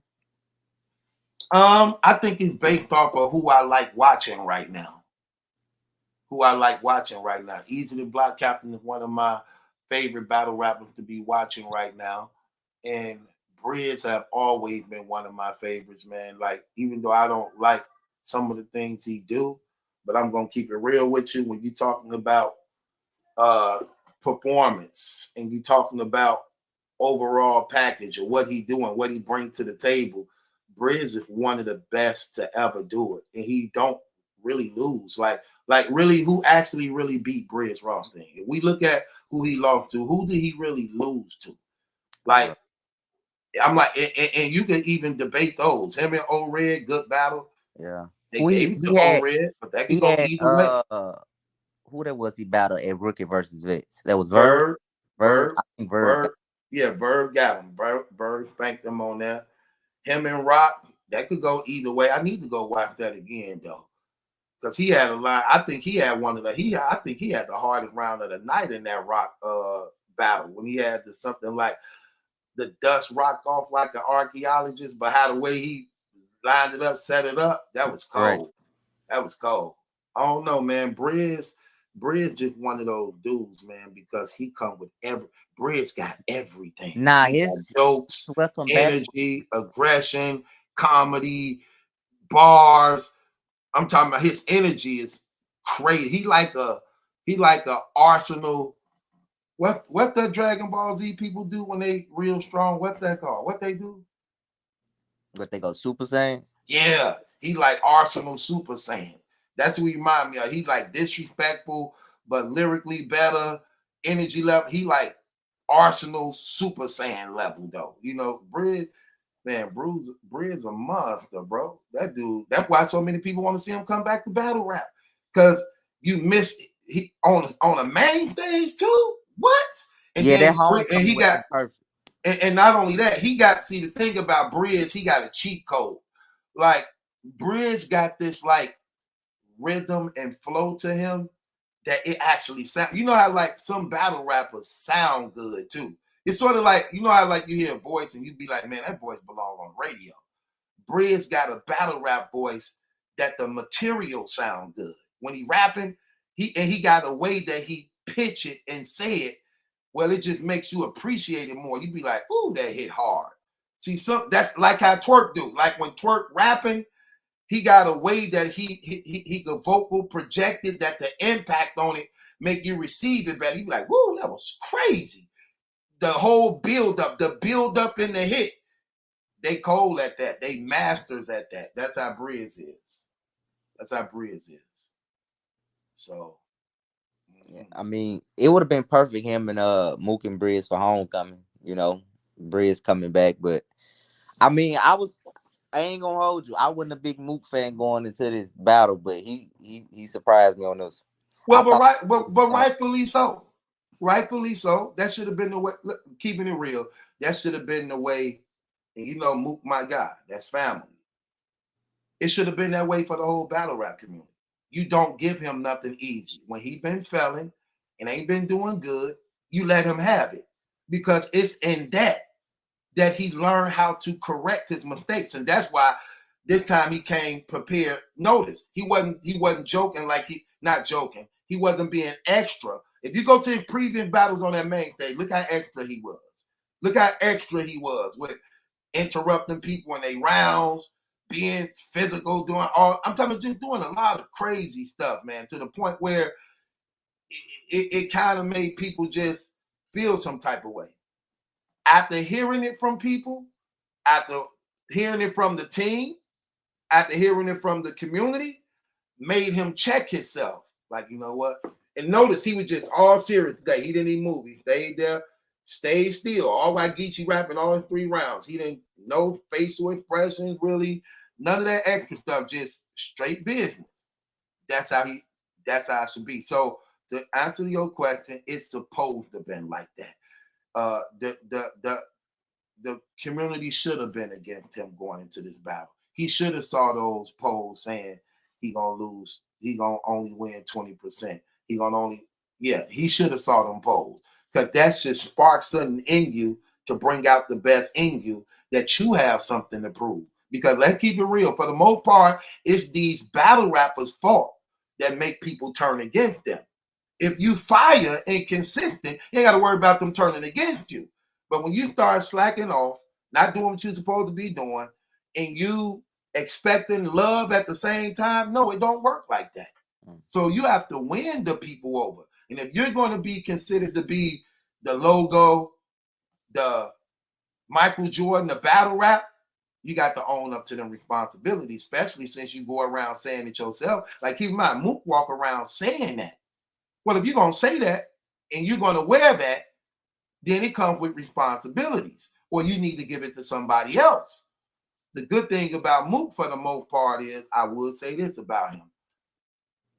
Though and even though he had a good performance today, he's still trying to get better on that stage. He's still trying to get better. He looked more comfortable.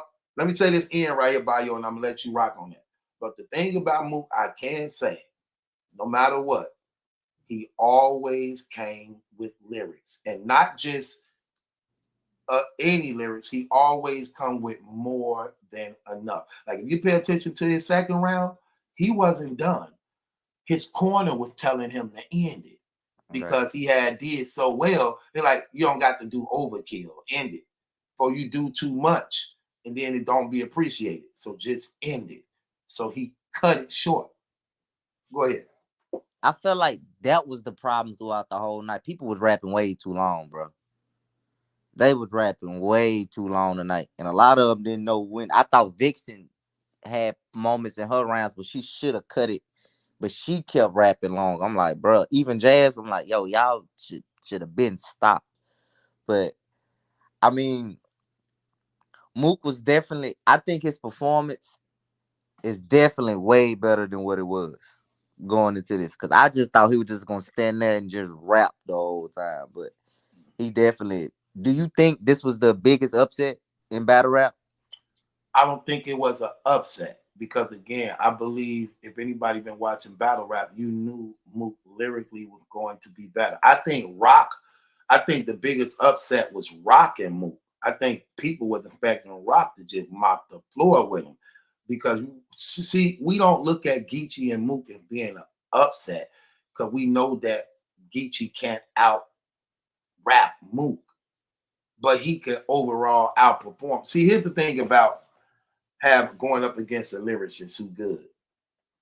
That don't really win you the battle, because for the main part, everybody is battle rappers, so everybody got lyrics. You might could outright me, but my material good too. So what else could you bring to the table? If you think about it, that's the angle Surf used against JC that made him win that battle. Surf kept stressing that in the JC battle. He like, other than lyrics, what he got? Other than that, what he got? And then he got the giving him look. So he gonna give you lyrics too. So you gonna appreciate his material. So he making the playing field equal. But then he go in a little extra. Besides this, I got energy. I also got stage presence. I also got cadence. I also got swag. I also know how to interact with the people. So you incorporate all that, and you putting on a show. And I think him learning how to change the pace, not rapping at that same one pace like he normally would have, really helped him a lot in this battle. Switching your flow, changing the pace of the battle. Don't just going at this same slow, drawn out pace, trying to be throwing like, go up there and you know, a lot of the old heads, they got that problem. They don't know that, like, yo, you got to put on a show now, bro. It's not just you up here rapping. You got to put on a show. And I mean, I guess they taking that too serious now, doing all the rehearsing and stuff. But you know what's crazy? If you pay attention to the battles, it was crazy. I was paying attention to the battle today, and I know A-Dep. Did you watch the event today, A-Dep?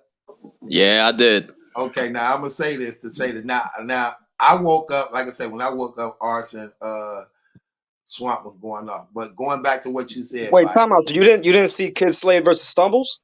No. That was the best battle of the night, low key. Who won? Slade. Slade. Easily. That was a body. That was crazy. Stumble. How was it the battle of the night if it was a body like that? Because Stumbles wasn't bad though. Like the thing is, Stumbles was not bad, but Kid Slade's performance was just that made me a fan, bro. Not for nothing. Did he choke? Not for nothing. Yeah, Stumble choked. He did. He didn't. He like it was. He stumbled. It wasn't like a that choke. first he choked, bro. I can't call it a choke because he brought it back. Like, you know what I mean? He got it back. He didn't just end the round type of stuff. Okay, I feel like we got to differentiate with that. I wanted to say this though, right? I wanted to say this, Adep, going back to Bayou question, and that's why when you came up, I already know you might have been on it.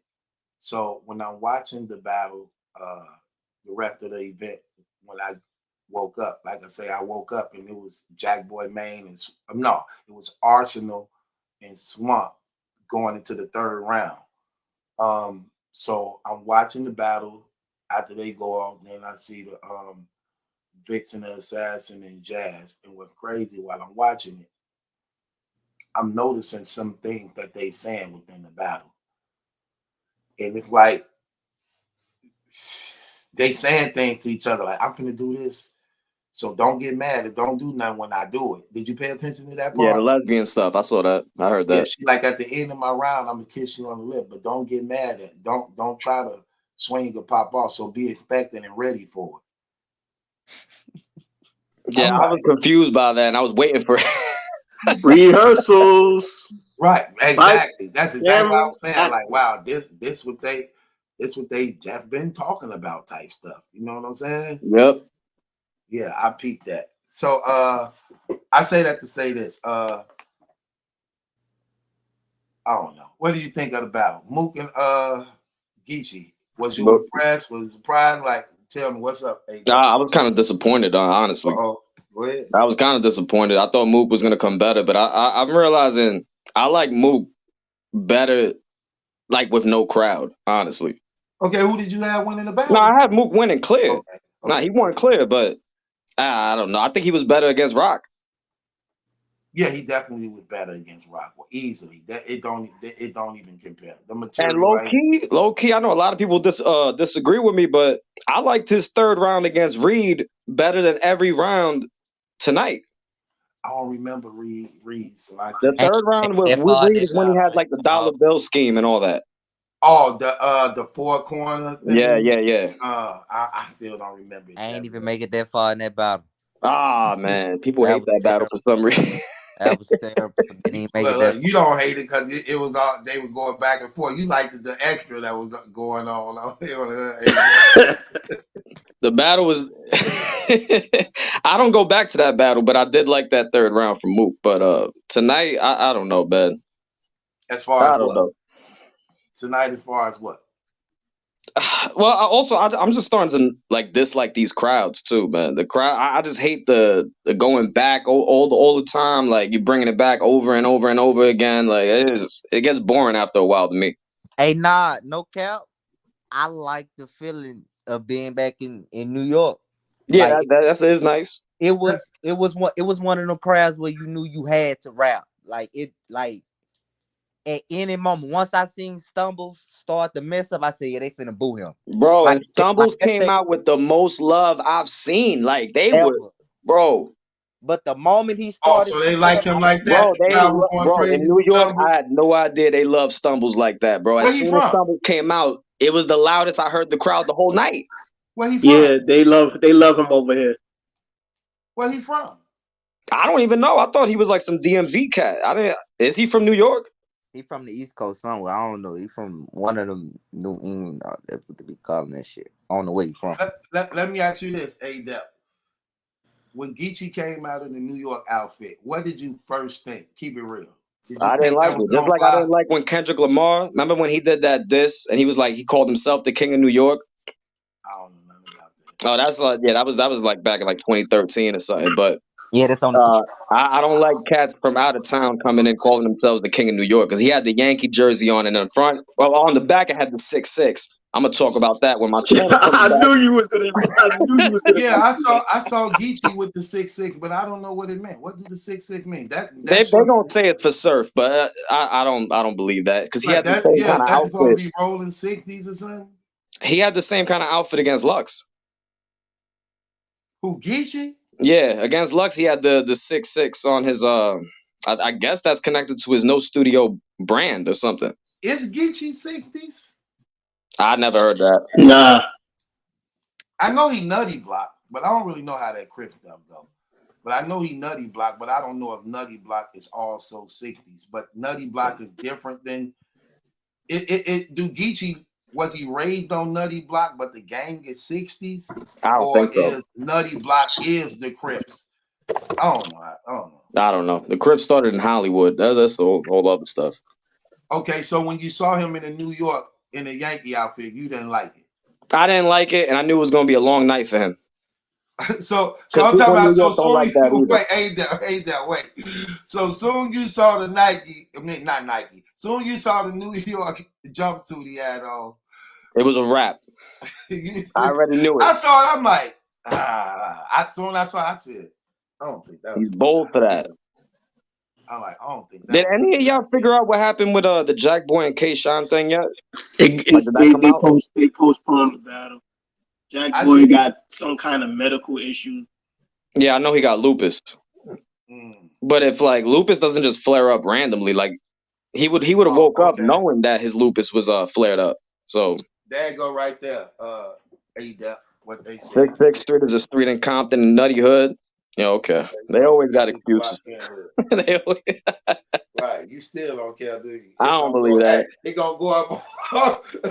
I also noticed in the promo that ring that Geechi be showing in the promo, that's like it has the Baphomet on it. I peeped that too. I'm like, oh, I can't wait for my channel to come back. What you mean come back? What happened? Oh, I'm suspended for a week.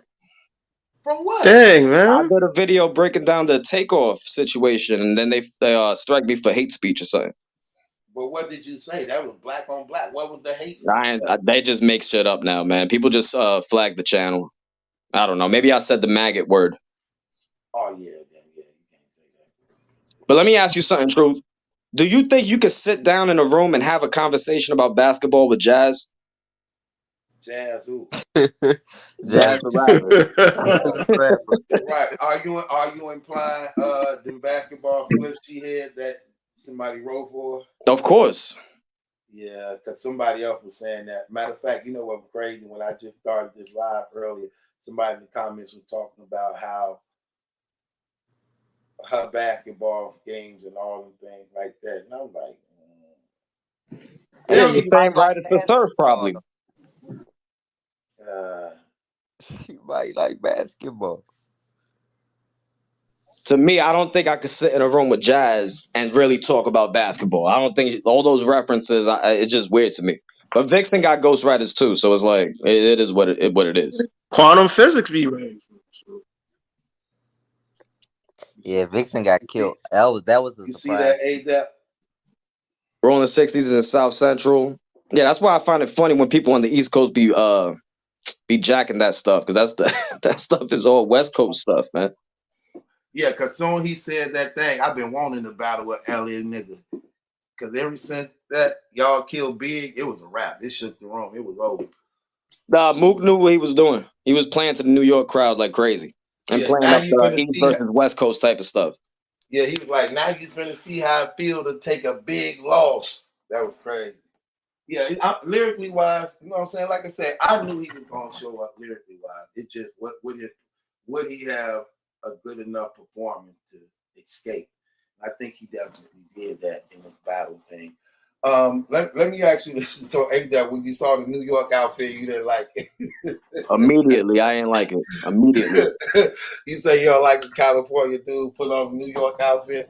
Yeah, that's like that's a sign of disrespect. That's why Kendrick Lamar, when he did that diss where he was like dissing everybody in New York type of stuff, he was saying he's the king of New York. Yeah, then they'll go back to California talking about, man, them New York dudes like this and that, this and that. But then you're on your way to New York, you all put on New York, yeah. Exactly. I knew it was gonna be a long night for him. Yeah, I said that myself. I was like, he got on a New York outfit. Why did he do that? And Geechi didn't show up like that, man. I've seen way better Geechi Gottis. He was better against Lux. Yeah, I believe so too, probably. But I thought he was solid, but I didn't think he was bad. That first round was bad, though. I would say his first round wasn't good at all. But his second and third, I believe it was No, second solid. was all right. But Yeah, see, I if actually low-key have him winning the second. But that's what I'm saying. His second and third was solid to me. But that first wasn't good at all. I thought it was light. I was like, that first round, like, that was real light. But that second and third was real solid, man. I just didn't think it was good enough to edge Mook. You see, I missed Geechi's first round. I didn't see it. I caught it right when Mook was going. Because I didn't even know they were going to show that battle. I thought they were having KSHOT versus Jackboy. Right. And they came on early. Right, Yeah. right. I wasn't even prepared for that. So let me ask you this. So what did this say about Mook? He took the top two gunners, Rock and Geechi, and he beat them both 30s. What that say about? Yeah, consensus does have Mook 30 in. I have him 2-1 because I gave Geechi the second, but I don't know. I probably got to watch it again, too. Mook only got booed in the second for, like, a joke that I didn't think was boo a bull. I wanted to see where he was going with it. Yeah, the nose thing, talking about his nose. Nah, that was booable. It was booable. It was, the thing was, though, then he went into the scheme. I didn't think it was booable neither. I thought that was I don't think it was booable because then he went into the scheme after the fact and then he played up the nose thing again. So it was part of like a bigger picture. Right. That was terrible. But okay. But shout out to New York though, because we don't play favorites. We were keeping it fair. I don't think they were trying to. I saw in the chat they were like, "Oh, the New York crowd is terrible." Nah, these dudes was being fair, bro. They wasn't fair with Vixen and Jazz. I ain't think they were fair. Jazz got a lot of gas. Vixen got a lot of love in the first round. A lot of gas, bro. No, the first round they playing us shady too a little bit. Nah. Vixen was getting some love in the first round. I saw it. I'm telling you, bro. I'm looking like, I don't know, man. But to answer, she disappeared in the second and third. It was a wrap. That went away. And then I'm gonna keep it real with you though. Jazz did win,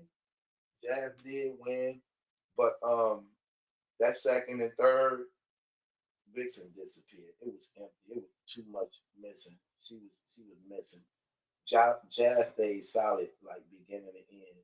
Yeah, I thought she was solid. I don't think that was the best Jazz performance, but I thought she was. You know the thing about Jazz to me is all her performances is the same. So yeah, I agree with that. Like they all the same. Like is she gonna rap the same? It's gonna flow the same. It's all the same. Nothing is different in her stuff. You know, I just appreciate her for the simple fact that when she do rap and stuff, she actually one of the few girls who actually tried to look appealing. You get what I'm saying? She have her hair did, she have her makeup on, she have like nice outfits on. To me, that's what I expect from the females because, like, I think a lot of these girls just have ghostwriters, so I don't even think about that too much. So at least, like, go up there looking, make it presentable. Yeah, man, make it look good for me, man. Like, man, same thing with Vixen. I like how Vixen looked today, and I paid attention. She lost some weight because that kangaroo pouch wasn't too out like that. Nah, she had her corset on. Yeah, but unless she got another one, but it used to hang out far further than that. It did. I know. I'm like, okay. That's what I was saying that in the live before. In some blog, I was like, yo, Vixen just got to like stop eating out so much, stop eating all the munchies. She would clear up. She could glow up real fast. Yeah. You could tell she drank probably too much soda and stuff, but yeah, she probably did lose. She lost some weight in the face. Now that I'm thinking about it. So let me ask you this. So Mook win today. The majority of the people had him losing. And mind you, he his contract's already fulfilled now because he had a 3-battle contract. Who? Mook. You said it's fulfilled now. It's fulfilled. He battled Rock, Reed, and now Geechi. So that 3-battle contract is up. Now it's re-up time. It's re-up time. And they I'm sure they mad, man. I think they wanted Mook to get killed tonight. Yeah, I wouldn't doubt it. Yeah, now they got to book him again. They got to. Yeah, and they got to pay that man. Big money, for the big money. I mean, they gonna space his battles out anyway, so his budget probably won't hurt him too bad. Cause he ain't gonna be battling 4 or 5 times a year. So I mean, you probably gonna get him once a year. So you could spread out 3, 4 battles, and But get him. they be saying that Mook be asking for like 250,000. I think the last contract I heard that number. That's what he got. I mean, but if you spread, like I said, he gonna battle once a year. You spread that out, over 3 years. I think they should be able to handle that. I don't know, man, because you see all these people are leaving URL now, and I'm sure a lot of it has to do with money. Because Yeah. remember, they had those budget cuts Smack announced. Yeah, I mean, but they brought in Sane and some of them other guys from the West. So You excited about that? I mean, shit. You got it. I mean, you always got to rotate talent when you're in the business like this. So, I mean, this battle, this was supposed to be getting, the Geechis and the Vixens and Swamp, all them, I mean, Swamp the only one who beat one of the, the OGs of it. Who he beat? Ars. What rounds you give him? I want to hear what rounds you give him. I can't even remember. But I remember I had Swamp. Cause see, I didn't watch the battle because I woke up. Like I said, when I woke up, the third round was already going on. That battle was mid as hell, not man. the third round was going on. That When I battle was woke up, mid, bro. You ain't missed nothing. This is what I'm gonna say though, that when I woke up, they were going into the third. I actually had Arsenal winning that third, man. Arsenal won that third, clear. Arsenal won the battle, period. Oh, see, that's what I'm saying. People trying to say Arsenal lost. Nah, I think a lot of fans just for some reason they love Swamp for some reason, man. And Swamp got that easily block factor. Even when you remember at the end, after the Mook and Geechi battle, they brought up all those rappers like Ghostface and Smoke DZA and stuff. They all had Ars winning, man. Oh, they said it when people was asking. Yeah. That's they what brought Ghostface Killer, they brought Smoke DZA, they brought Lil Fizz for some reason. Swamp is. Let me ask people in the chat. It's like almost 200 people in the chat. Let me ask the people in the chat. Who did y'all have winning in the battle? Swamp or Arsenal? Who did y'all have? Swamp or Arsenal? Who did y'all have winning that battle? They all saying Ars, I see. I see one person saying Swamp.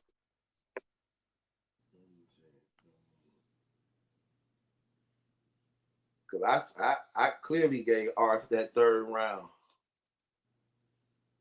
Clearly gave it to him. So I got, okay, here you go, right here. Okay, D'Artagnan, I got him 2-1. Then it got Ars, then it got Swamp. 2 Rs, 1 Swamp. Rs, 2-1 either way. Swamp won fan vote though. That's debatable. Yeah, he won the fan vote. I knew he gonna win that. Yeah, I know. I don't see it, but Swamp, whatever. Ars and Jazz look like the dude. Ars, it looked like most people saying. Oh, also, Caffeine tried to say that 1.7 million people were watching live. How many votes was it? There was only maybe 3,000 votes in total type of stuff. I was saying. I absolutely don't believe it. So they said there's 1.7 million people watching. Don't believe it then. Because keep in mind, most of them votes came from people actually inside of the venue. Exactly inside of the venue voting on that stuff. So what are you rating this event, A-Dub, since you've seen all the event? Maybe like a 5. The event was short because they only had 5 battles. Okay, so two of them didn't even go down. I'll say it was a 5, mostly because they were back in New York. And honestly, yo, the Kid Slade battle was crazy, man. I can't stop reinforcing that. The Kid Slade and Stumbles battle was pretty dope. So here's the question. You rated a 5. So let's say for them to get that 10 that they rehearsed, would you prefer that? If it's a 10 event, would you rather them rehearse versus getting that 5 event that you got today? I'd rather have rehearsal, period. I just don't want to know about it. I don't want no rehearsals, man. If they rehearsing their battles, I don't care. I just don't want to know about it. Look, I would rather not know y'all rehearse and put on a good show. Nah, I don't want them to do it, period. Well, it's too late. They doing I They've mean, but been doing it. They've Right, been right. doing it. 5 though. In order, but you wouldn't want that 10 event, you know, where you entertain all 4 battles was fire. You entertain. You must Nah, 'cause that is just not battle rap anymore at that point, man. If I just want to hear some good rapping, I'll throw on Illmatic. Like, I just want to hear some I rapping. But still never heard that album. that's crazy. What? That's What's the crazy. coolest No, song come on that on, album? bro. You're No, bugging. I'm asking. What's the No. coolest song on that album? One mic. Oh, I heard Nah, one, that's Mike. Stillmatic. even on Illmatic, bro. Yeah, that's Stillmatic. Oh, I got them mixed up. What's Shoot. the coolest song on Stillmatic? The best song on Stillmatic is One Mic, like a homie said. Okay, Illmatic. I like the Life's a B joint. But I think AZ went crazy on that. Oh, AZ on it too? Yeah, that's like the only feature on the album. But you know, like the Oh. New York State of Mind is like the big song off there. Yeah, nah, of course. I can Ain't bump the that whole album. Jay-Z? Ain't that No, Jay-Z? Oh. nah, that's Nas. New York State of Mind is Nas, man. Jay-Z Oh, you got talking one about- too or something? Nah, you talking about Empire State of Mind. Empire State of Mind.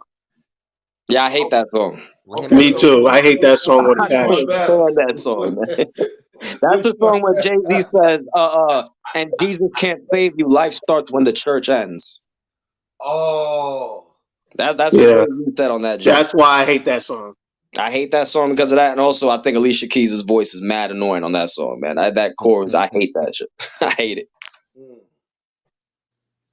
Okay. Yeah, but Jay-Z got a few lyrics like that. You know, on his first album, he was like, and I don't pray to God, I pray to God-E. That's right, I'm wicked. That's life, I live it. Ain't asking for forgiveness for my sins. Like, he's bugging, man. That dude, Not Jay-Z. right, hey, not right now. They all say that right now. They all say that, yeah. They all say it right now. Shoot, I ain't gonna play with it, man. Okay, that's crazy. But so let me ask you this: so who you had going in the battle? Oh, come on, man! I had Murda Mook winning. So you had it out the gate. Yeah, that's And what you actually said 302. Yeah, I said 3-0. Why? Why did you say that? The New York crowd. And I just thought Mook was gonna I thought he was gonna talk more about like the state of battle rap right now with all the talk going on, like what he did against Tay-Rock. I thought he was gonna do that. Okay, hold on. I want to see something. Okay, so you said you had Mook going in with the 30 anyway out the gate, and you already on record saying you predicted it, right? Yeah, I thought Mook was, because it's in New York, and I thought he was gonna break down Gotti's character more, but you could tell they friends. That's what I don't like. I want to see Murda Mook against people he don't like have some type of real, like a reason to battle. Because like against Reed, it was mid. Against this Geechi battle, like people are hyping it up. To me, I think it's mid. Against Tay-Rock, you could tell he had something to say. You know what I mean? Because Mook is that type of rapper. I think when he talks about substance, like he puts more substance in his rounds and he has something to say, he goes crazy. Yeah. But hold on, Ada. What you also have to mention was there was no crowd there, so it stuck more. It hit way harder. That's why I'm starting to realize I think I like Mook better in like that quarantine caffeine setting. Okay, so this is what I'm gonna ask you. But that's what it is. I'm trying to get you to go more in depth on this, little bro. My reason why is that you picked Mook to win on the stage 3-0. I had him beating Reed. But I had him beating Reed too. But you had him winning on the stage against Gotti 3-0 on the main stage, knowing he haven't had good performances. Why did you choose that? Check it out. The last 2 battles he had was against Tay-Rock, right? The first one, the last 2, right? The first one was Tay-Rock. I have that in like a top 10, top 5 battles of all time, just based off of his performance. Fact. You know what I mean? Might be. I'm closer to top 5 than top 10. It might be number 1 to me, but go ahead. I'm not mad at you for that, because I watched that battle again yesterday, and I was like, yo, this dude. Lyrical wise, I think that was the best lyrical stuff I ever heard, man. That was crazy. Yeah, no, it's on the replay is even crazier now. Like with time, it gets better with time. That's a crazy battle.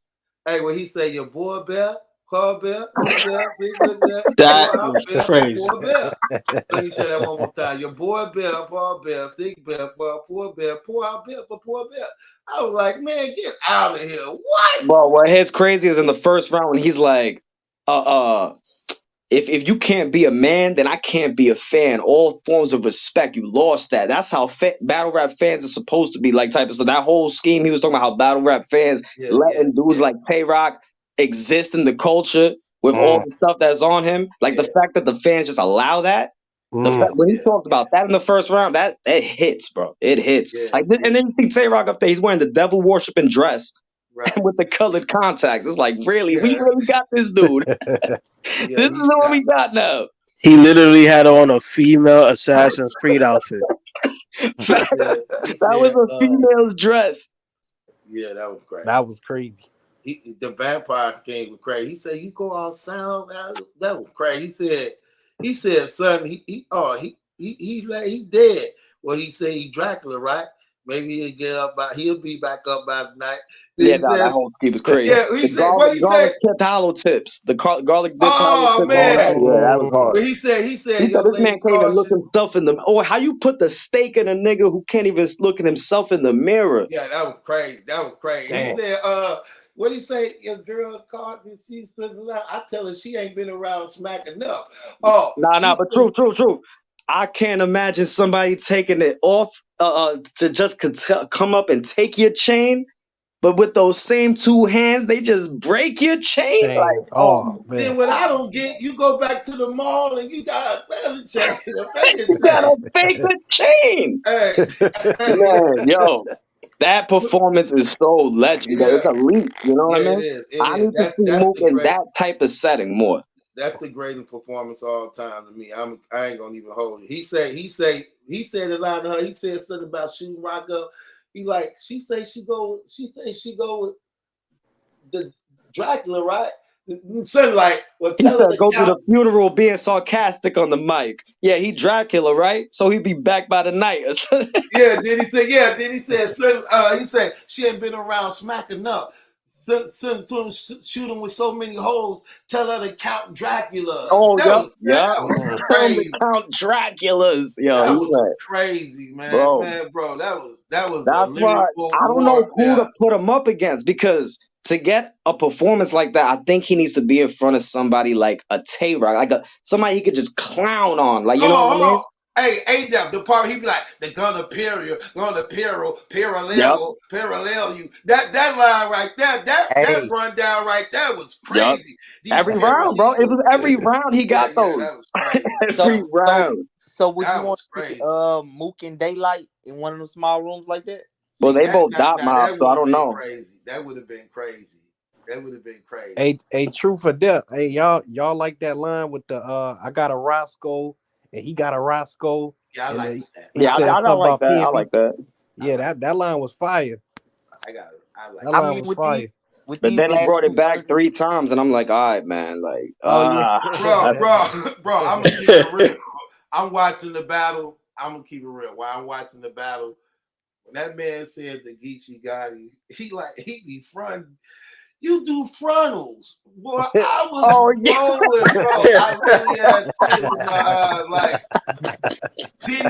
bro, I was rolling. Hey, you know that here hard because Geechi come back. I think he should have stood on that. Like, yo, this nigga really worked at the hair salon. Like, what? He should have stood on that for at least a whole round type of joint. And then he could have do mad flips with the different hair stuff. Like, man. He killed it, though. I mean, like, so do him won, 30, bro. He won clear. Do him 30 and Mook and Rock now just etched in stone. He Mount Rushmore. He's always been, facts. I think Mook really one always up there for everybody, though. So you think he distanced himself from Lux now? I think so. Yo, he might. He might have, man. Like, honestly, let's look at Lux's last few performances. I ain't like him at all. I don't like his last 4 performances at all. Against Geechi, he lost clear. Right. Against Arsenal, he lost clear.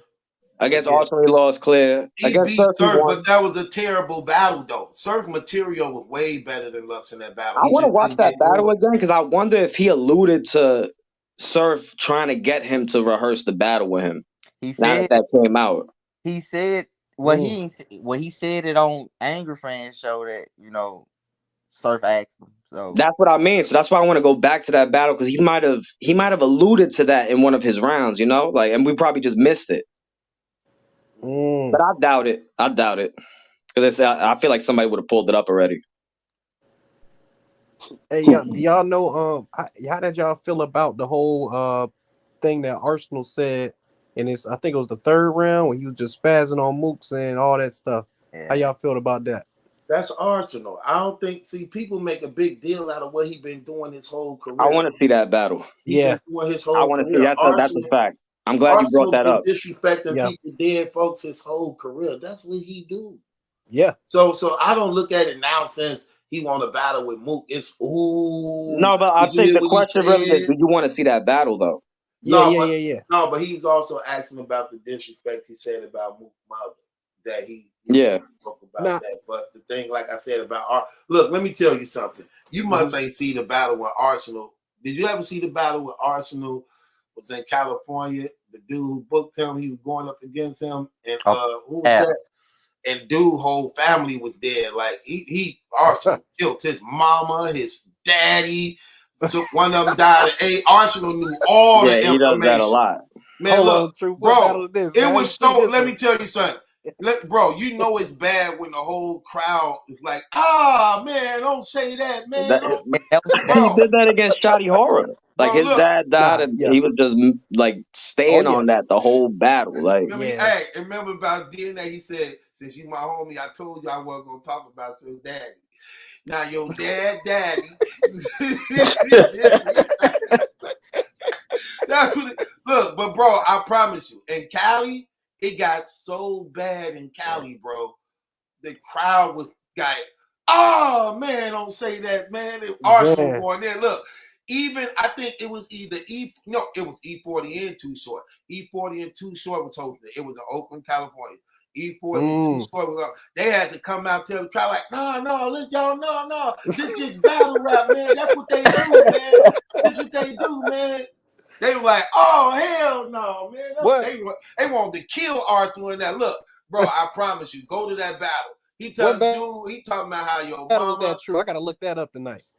He went up against somebody real big in Oakland that the people like. Huh?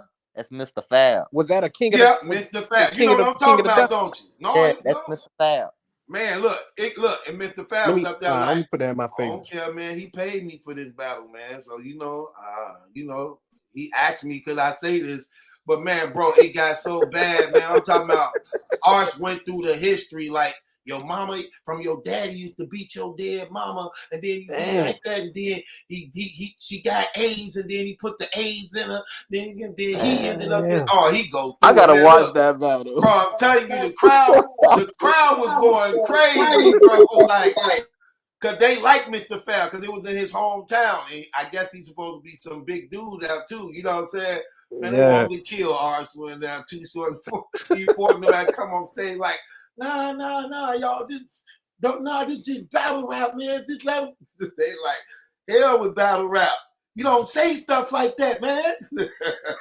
That's crazy. Ars was wigging. Well, see, the most disrespectful thing I seen him do was that battle. A-Dep brought up the one when he battled Shotty Horror. He slapped Shotty Horror hat off his head while he was rapping, I think. He did that also to Iron Solomon. That was funny. Nah, I would say the most disrespectful thing what he was doing to Cassidy. That dude. That dude drew smoke in his face. He took the booger out of him. He treated Cassidy. I was like, snapped him up by his in front of his crew. I was like, that was crazy. Yeah, he did him the worst. I still can't believe he got out of there alive after that. Normally, that's a brawl happening or something. The worst part is it was in Philly. Let me tell you why he got out of that. Yeah. You know even Gilly had to walk on stage after that one. I'm tell you why he got out of that like that. Because Cassidy had hired security. So he had hired security, which means they are going to be professional. for the most part. So therefore, they hire security. They ain't finna really do nothing crazy or nothing like that. They just hired like anybody else could hire them. So they were just basically for show, and Arsenal was exposing it. Now, if he was up there with his regular guys, that wouldn't have been able to happen like that, because if you notice, after that battle was over, then when Cassidy's next battle came, he had that big black dude up there, like that dude who I don't know who he is, but he was somebody more personal. And then Cass bullied Hitman on that stage. I think man. I know who you talking about too, True. Yeah, that like you know what I'm saying? He always be around. I think he was pretty much beside him like the past two battles he had did. Yeah, and like even now I think he was up there in the battle, the Hitman battle too. yeah, I think I know you're talking he about. started bringing him the battles after that. You know what I'm saying? Yeah. Wasn't he there with the Goods battle too, though? If you're talking about the same dude. I don't know. He real dark skinned. He don't even react to Cassidy bars or nothing. He don't gas. I think I'm thinking about the same person. He don't even react to the bars or nothing. He just there. Right, he just down right there. Like I wish a nigga would type face. You know what I'm saying? Yeah, dude. Yeah, that's crazy though. Hey, oh yeah, one question I wanted to ask y'all too. Do y'all think that because one thing people were saying about the Arsenal and the Arsenal and damn, my mind killing me. Who else just battled tonight? Yeah, Swamp. They were saying like they don't think that Arsenal still got that like disrespectfulness in him. Like he don't come with a full 3 rounds of disrespectful. They think he, you know what I'm saying, he kind of like in a phase now where he just want to rap. You know what I'm saying? He ain't that old artist that's just gonna come with 3 rounds, just going crazy and bombing on it. You know what I mean? Well, at a certain point, that stuff be cringe. Like I really didn't even like the Swamp. I put this up your daughter. I ain't like that. Like I was like, yeah, that get weird. Like, you know? Yeah. So do y'all think at some point like these battle raps they kind of grow out of that, and you know what I mean? Are we seeing ours kind of grow out of that and kind of go into a different lane? When we saw Ars the most disrespectful is back in the era where like these dudes weren't as buddy as they are now. Like these dudes are together all the time now. Yeah. Plus, I mean, especially since they rehearsing and everything, like days before the battle and all this stuff. Like these are. And plus, that's crazy. Ain't gonna start cutting out some of that. Like, you know, Yeah. they ain't gonna too much really want that on their platform. You know, you talking about putting something up a little girl. You know, like, come on, bro. That's weird. He's going crazy back in the day, bro. It's kind of weird. So I don't think Caffeine gonna really be. Oh, I'm sure he's told not to do that. Yeah. I don't think gonna let a lot of that just keep sliding by after the night. I remember, I'm sure they gave him a conversation after the first Caffeine event. Remember when he showed like the T-Top's baby mother's video? Right. Oh yeah. Like live on Caffeine type of stuff. I'm sure he had a long conversation after that. Probably so. That's true though. They probably Caffeine probably, you know, the execs and stuff, they probably censoring stuff and trying to, you know what I mean? He has that same conversation that they want Kyrie Irving to have a conversation with those same people. He's talking with them.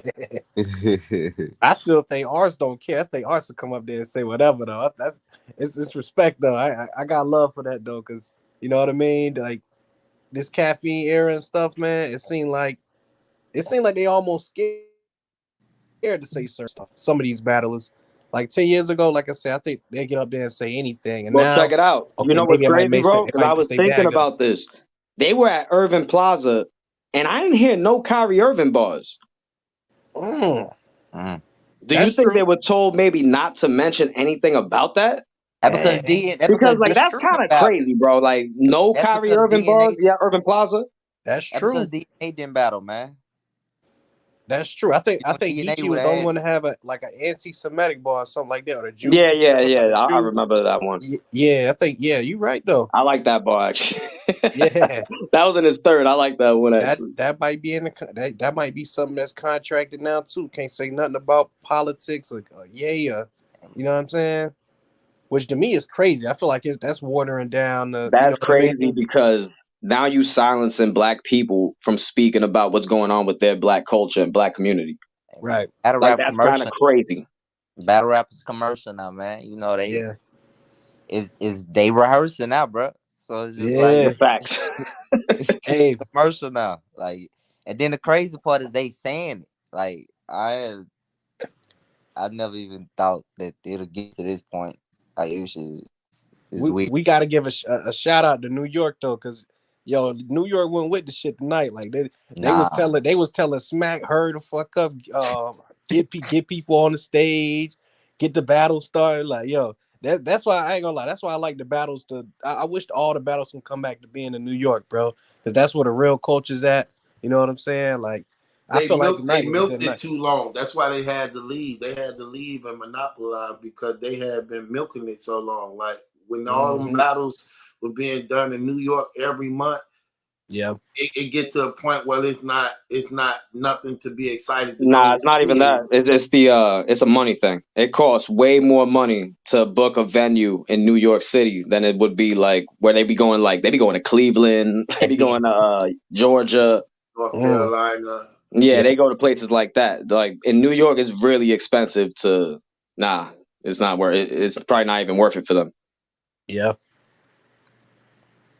Mm.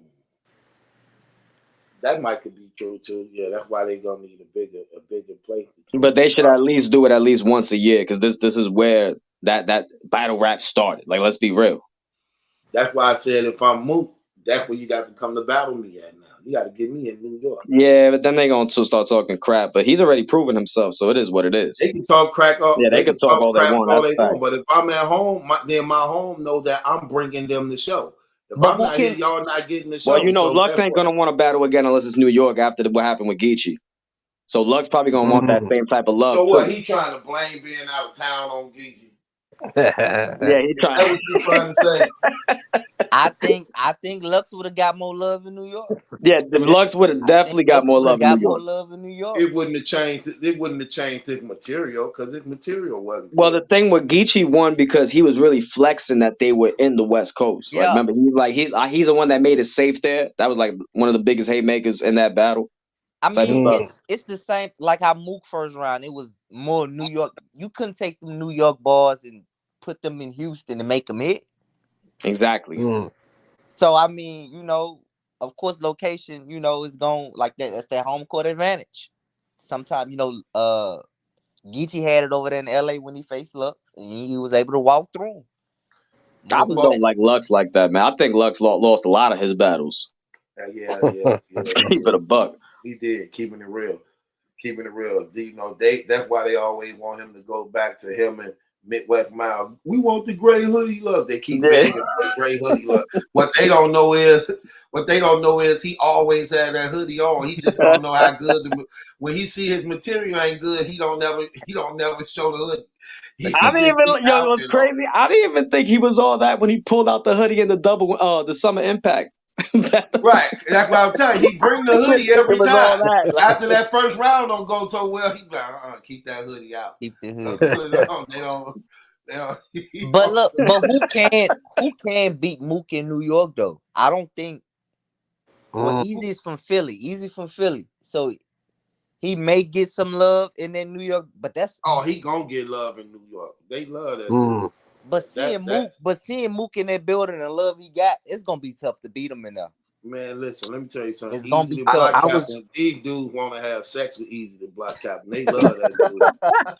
I'm keeping it real. They actually, I can imagine what his DMs look like. Hey, them dudes, hey, I'm telling you, look, bro, you not finna tell me they ain't finna go crazy over that dude. They like, look, bro, what? Come on, man, stop it, bro. I'm just looking at Mook in New York. It's different. I don't know if Easy Yeah, gonna they get. love Easy, bro. Man, listen, they gonna go So you crazy saying for so that you dude. saying Easy can go in New York and beat him? Yes, mm. yes, those yes, dudes love Easy. That's actually a fact. Yeah. yes. So is Now I'm that gonna who keep you? it real with you, bro. I'm The gonna keep it first real round would with look you. like what it did with Mook versus Geechi, but you saw how the crowd started. Like Mook had to keep them activated. They weren't just gonna cheer for him just because he's Mook. Right, that's You know what what I I was mean? gonna say. You got to pay attention to battle rap, man. If you really paying attention to battle rap in that New York crowd, if you fire, they gonna rock with you. Look. Remember, that's why Rock was dominating New York. Rock ain't from New York. Rock from Maryland. But New York was going crazy over him. Even Yeah. KILLSHOT said it like, he ain't even from our city. They liking him more than they liking us because he was dominating. And for the most part, look, New York crazy about Geechi. You know what I'm saying? If he would have Geechi was getting a lot of love in that venue. Yeah. There were obviously dudes that were like biased type of stuff, but you saw he was still had like a pocket, like a few pockets of people in the audience that was still rocking with him. Yeah. Same thing with Hitman Holler. How they feeling about Hitman Holler, man? I mean, you do good, they gonna rock with you.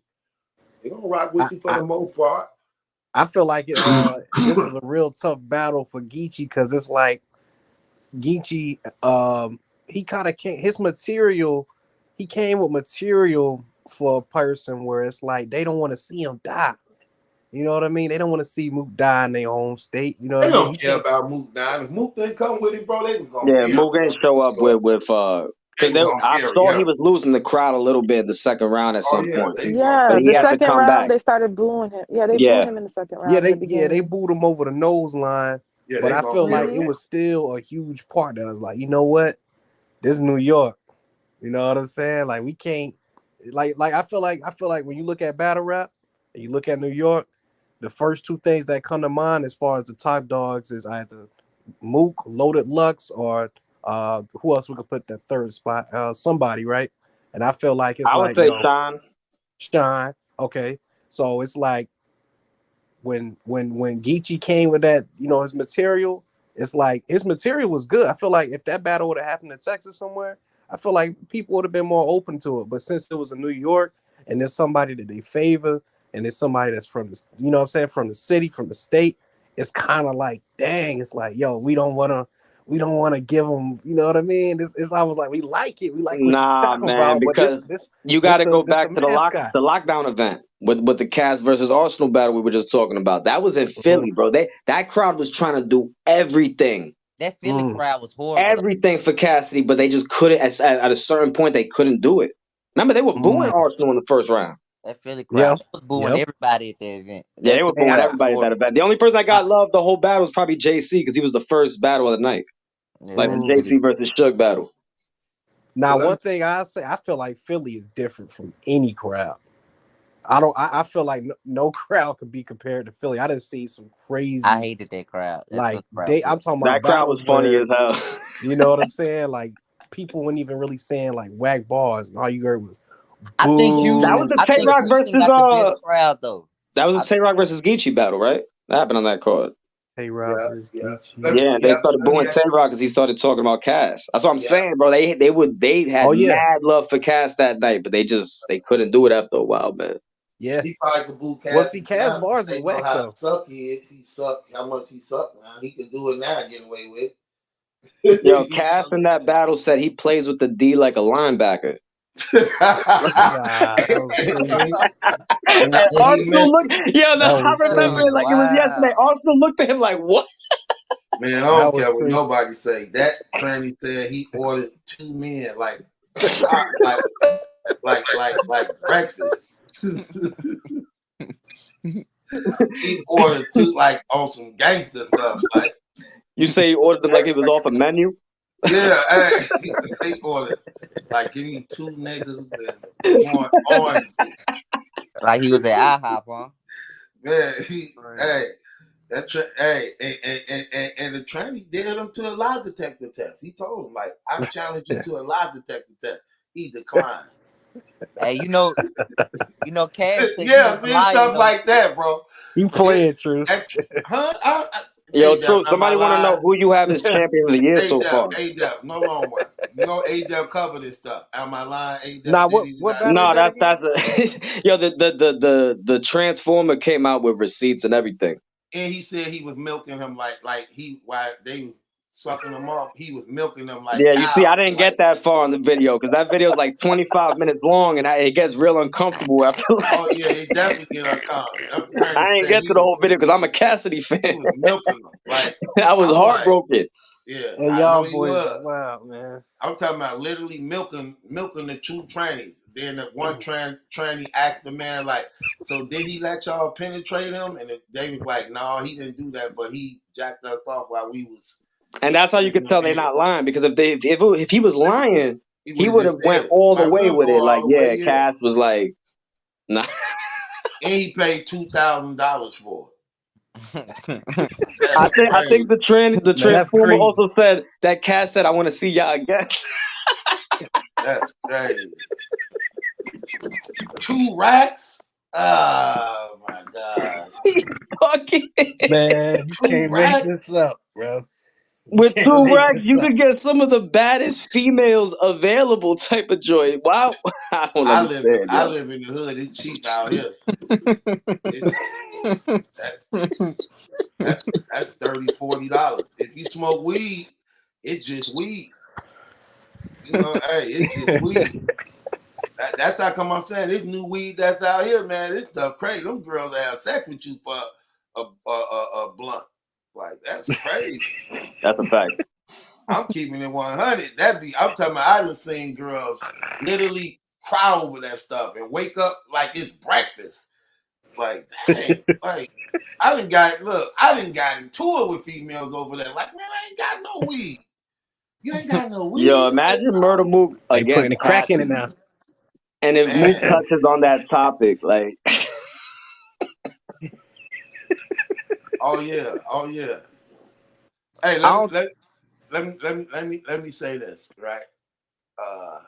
Before we shut the room down, gotta talk about this. Man, we lost again today. Yeah, man.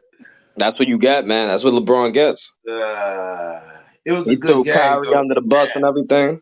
He threw who under the bus? He threw Kyrie under the bus. Recently? Yeah. What did he do? They asked him about Kyrie like in a press conference, and he was like, "Yeah, like that's all idiotic. He's against any anti-Semitism, all that." He threw Kyrie under the bus.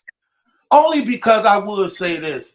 Because them Hebrew Israelites don't know a damn thing they talking about, and they getting a lot of people in trouble who don't know true. Nah, you're talking history. about certain like sects of the Hebrew Israelites, but the idea that the Israelites were black, that's facts. Like, But no. But that's only one. That's only one of the tribes. It's 12 tribes. 12 literally tribes. So they talk about the majority of the tribe that come from Judah is black. Yeah, but the tribe of Judah that represents the majority of black people on this planet right now, type of stuff. The tribe of Judah was the biggest tribe. So like they're trying to act like the idea that even one of the tribes were black is like ridiculous. Like you see these guys interviewing Kanye and stuff. They're like, that's not true. You're the only person that believes that. Like there's no Jewish people that were black, type of stuff. So they're trying to act like that. Like that's not even true. But like what you're saying. Yeah. So that's why I'm offended that these dudes are just allowing that to happen. Well, the thing about it is, I think they ignorance hurt them on both ends, because first of all, it's all stupid to me, because if you know history, you see everybody tied to each other. So that's just a stupid argument to be going across. For them to deny either side is stupid. You get what I'm saying? It only becomes worse at how they try to do it, because when they talk about the anti-Semitism of discrediting those Jews, it's more offensive because it goes into the Holocaust, where you see you can't deny that Hitler was eradicating and murdering all those Jews and putting them in furnaces and things I'm not going to get too deep into it, but if you do a lot of research, you realize that the Zionist party of that time was actually in control of what was going on over there. Yeah, but even still, the problem is denying that they are anyway connected to the Jewish line, period. And that's just not true. I'm going to send you, you know what, Truth? I'm going to send you a book. I'm going to send you a book, and you should look into the history of the Khazars. But I'm not going to get too deep into it, because YouTube ain't going to play with that. Yeah, but you don't remember Helen Keller? She was living and told her story, wrote a diary. I'm not saying the Holocaust didn't happen. No, right. but you're saying they but all even were the black fact at that the Holocaust? even the fact of rejecting that they were also Jews. This is what I'm saying. That's why. Yeah, they were white Jews. They looked like white people, kind of. But yeah, the Zionist party. So check it out. Zionism. Only 1% of those Sephardic Jays over there even was subscribed to the Zionist belief that to go back to Israel type of stuff, because that's what the Zionist party was trying to push. During the Holocaust, that number then went up to over 50%.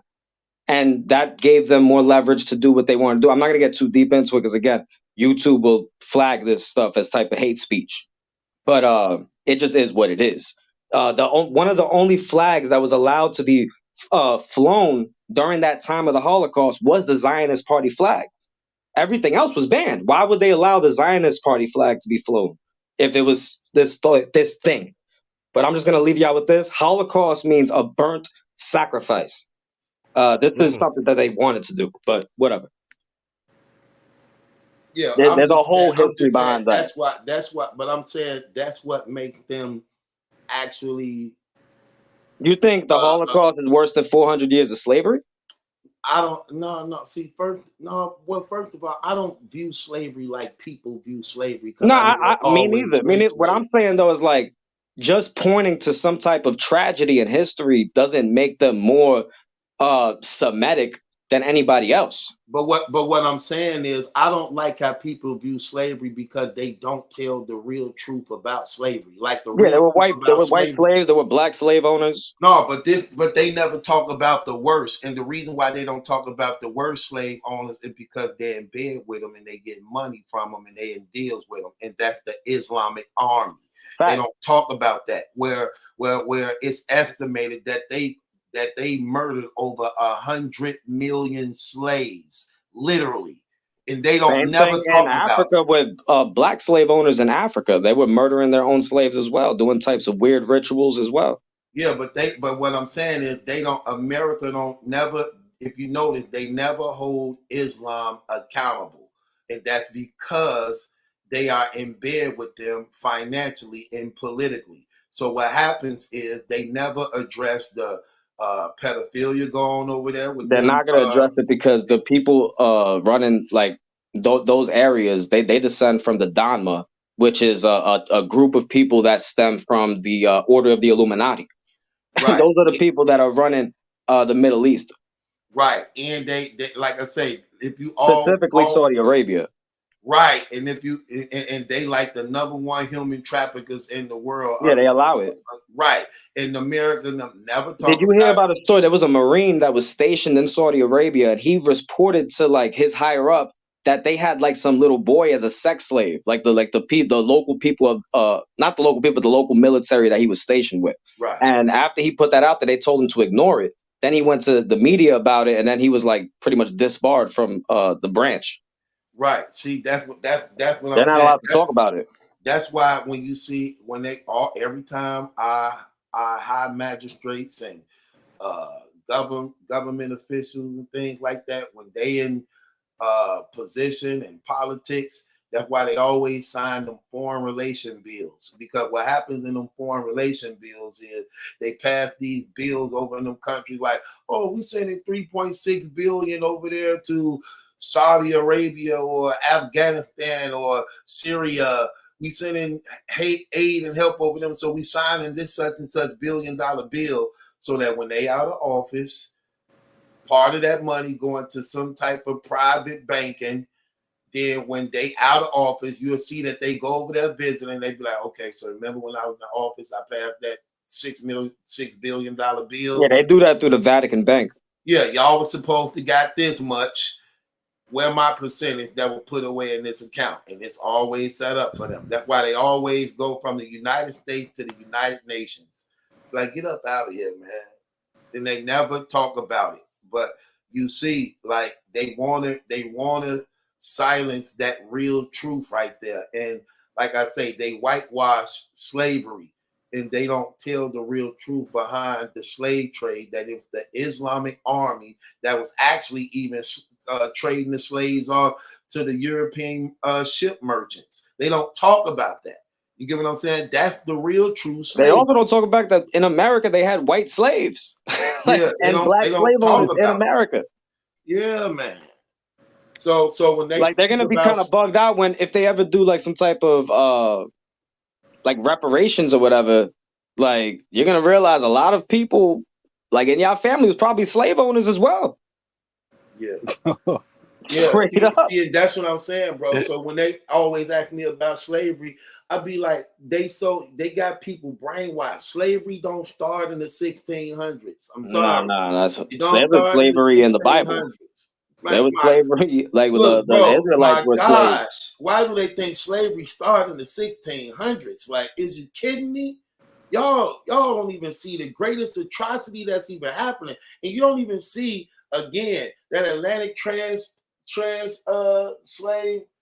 stuff that was going on. They don't even understand that the number one merchants in that was the Islamic Empire. That's where they was getting them from. It always been that way. Look, the Bible tells you that the Ishmaelites were the slave traders. The Ishmaelites is the ones that tied into the Arabian Peninsula families. So they only come on, man. Like, come on, bro. Stop. So they just be doing it backwards. But we that's why I don't like the things that they mention and getting themselves in trouble because they don't know real history. Like if you go through history, you'll find that the Jews were enslaved by the Egyptians, the Babylonians, the Assyrians, the Greeks. Yeah, but those people were of color. That's what they're saying. Okay, but here's the thing. But think about it. They always been not the Greeks, not the Romans. No, that was it's crazy, bro. Not the Greeks and the I've seen Romans. a lot of like types of evidence that would show the Greeks were people who are black as well. Well, you're still gonna have a mixture of them because the Greeks Same in in Rome. They Roman too. But this is what I'm trying to tell you. Rome is like when it became more diverse, like the people of Esau and the Alakim, they started migrating around. But the point I'm making is they always been in slavery with them. And Rome is like one of the longest empires to ever rule the world. Like nobody really ever ruled the world longer than the Roman Empire. Yeah, they were. I think it was like over 1,000 years type of stuff, man. Yeah, you see what I'm saying? So doing all that, and they was heavy on the Jews, all that interracial mixing, all that. They were hard on the Christians at that time, and that's what it was like a weird divide. No, not at first. Not at first. Because they were harder on the Christians, man. Christianity hadn't even came around yet. I know. I'm saying like once the Christians came about, the Jews, the people that were claiming that identity around in that area at that time, they were pretty much let off the hook. Yeah.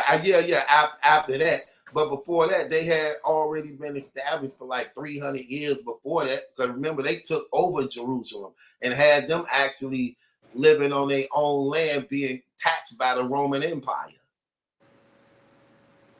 Yeah, it's wild. Yeah, so that's what I be meaning by like they saying a lot of things, and it's just like they like. Come on, man. This dude Kanye lost over. The thing is, they should be allowed to say it though.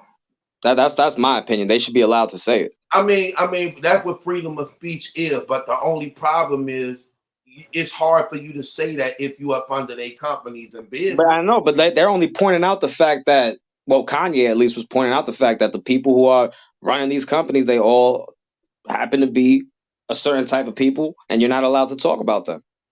And we don't do that ourselves. Like, look at this humiliation ritual that Kyrie Irving had to go through just because he shared a link to a documentary that's hosted on Amazon, which is ran by a Jewish man. He's getting more heat than Jeff Bezos for even hosting the documentary in the first place. You could go to Amazon right now and buy the documentary or rent it and watch it with your Amazon Prime account. They're more mad at Kyrie for sharing the link. I don't even know what's going on. So wait. So you have to understand. A business owner that owns his own business and can stay wherever he wants, and an employee. Kyrie Irving is an employee. So no, but you wouldn't make that statement if you already knew that. Kyrie Irving is a employee of the NBA. So the person that owns the NBA, they have a contract they have to sign, and he has to abide to the owner's rules. So if Kyrie owned his own business and he makes his own money, he doesn't rely on other people that he's talking shit about, he wouldn't be facing what he's facing, like You're Amazon. absolutely He right. owns Amazon. Amazon can do what the hell Amazon wants because Amazon is its own boss. Then why isn't I can Amazon still getting the make same business. criticism for hosting the documentary The as Kyrie getting for criticism. sharing the link to their website? No, the criticism from Kyrie is, oh, he should be suspended. Everybody was calling for the NBA to do something to Then him. why wasn't anybody calling for Amazon to take down the documentary? Because Amazon said they can do free press.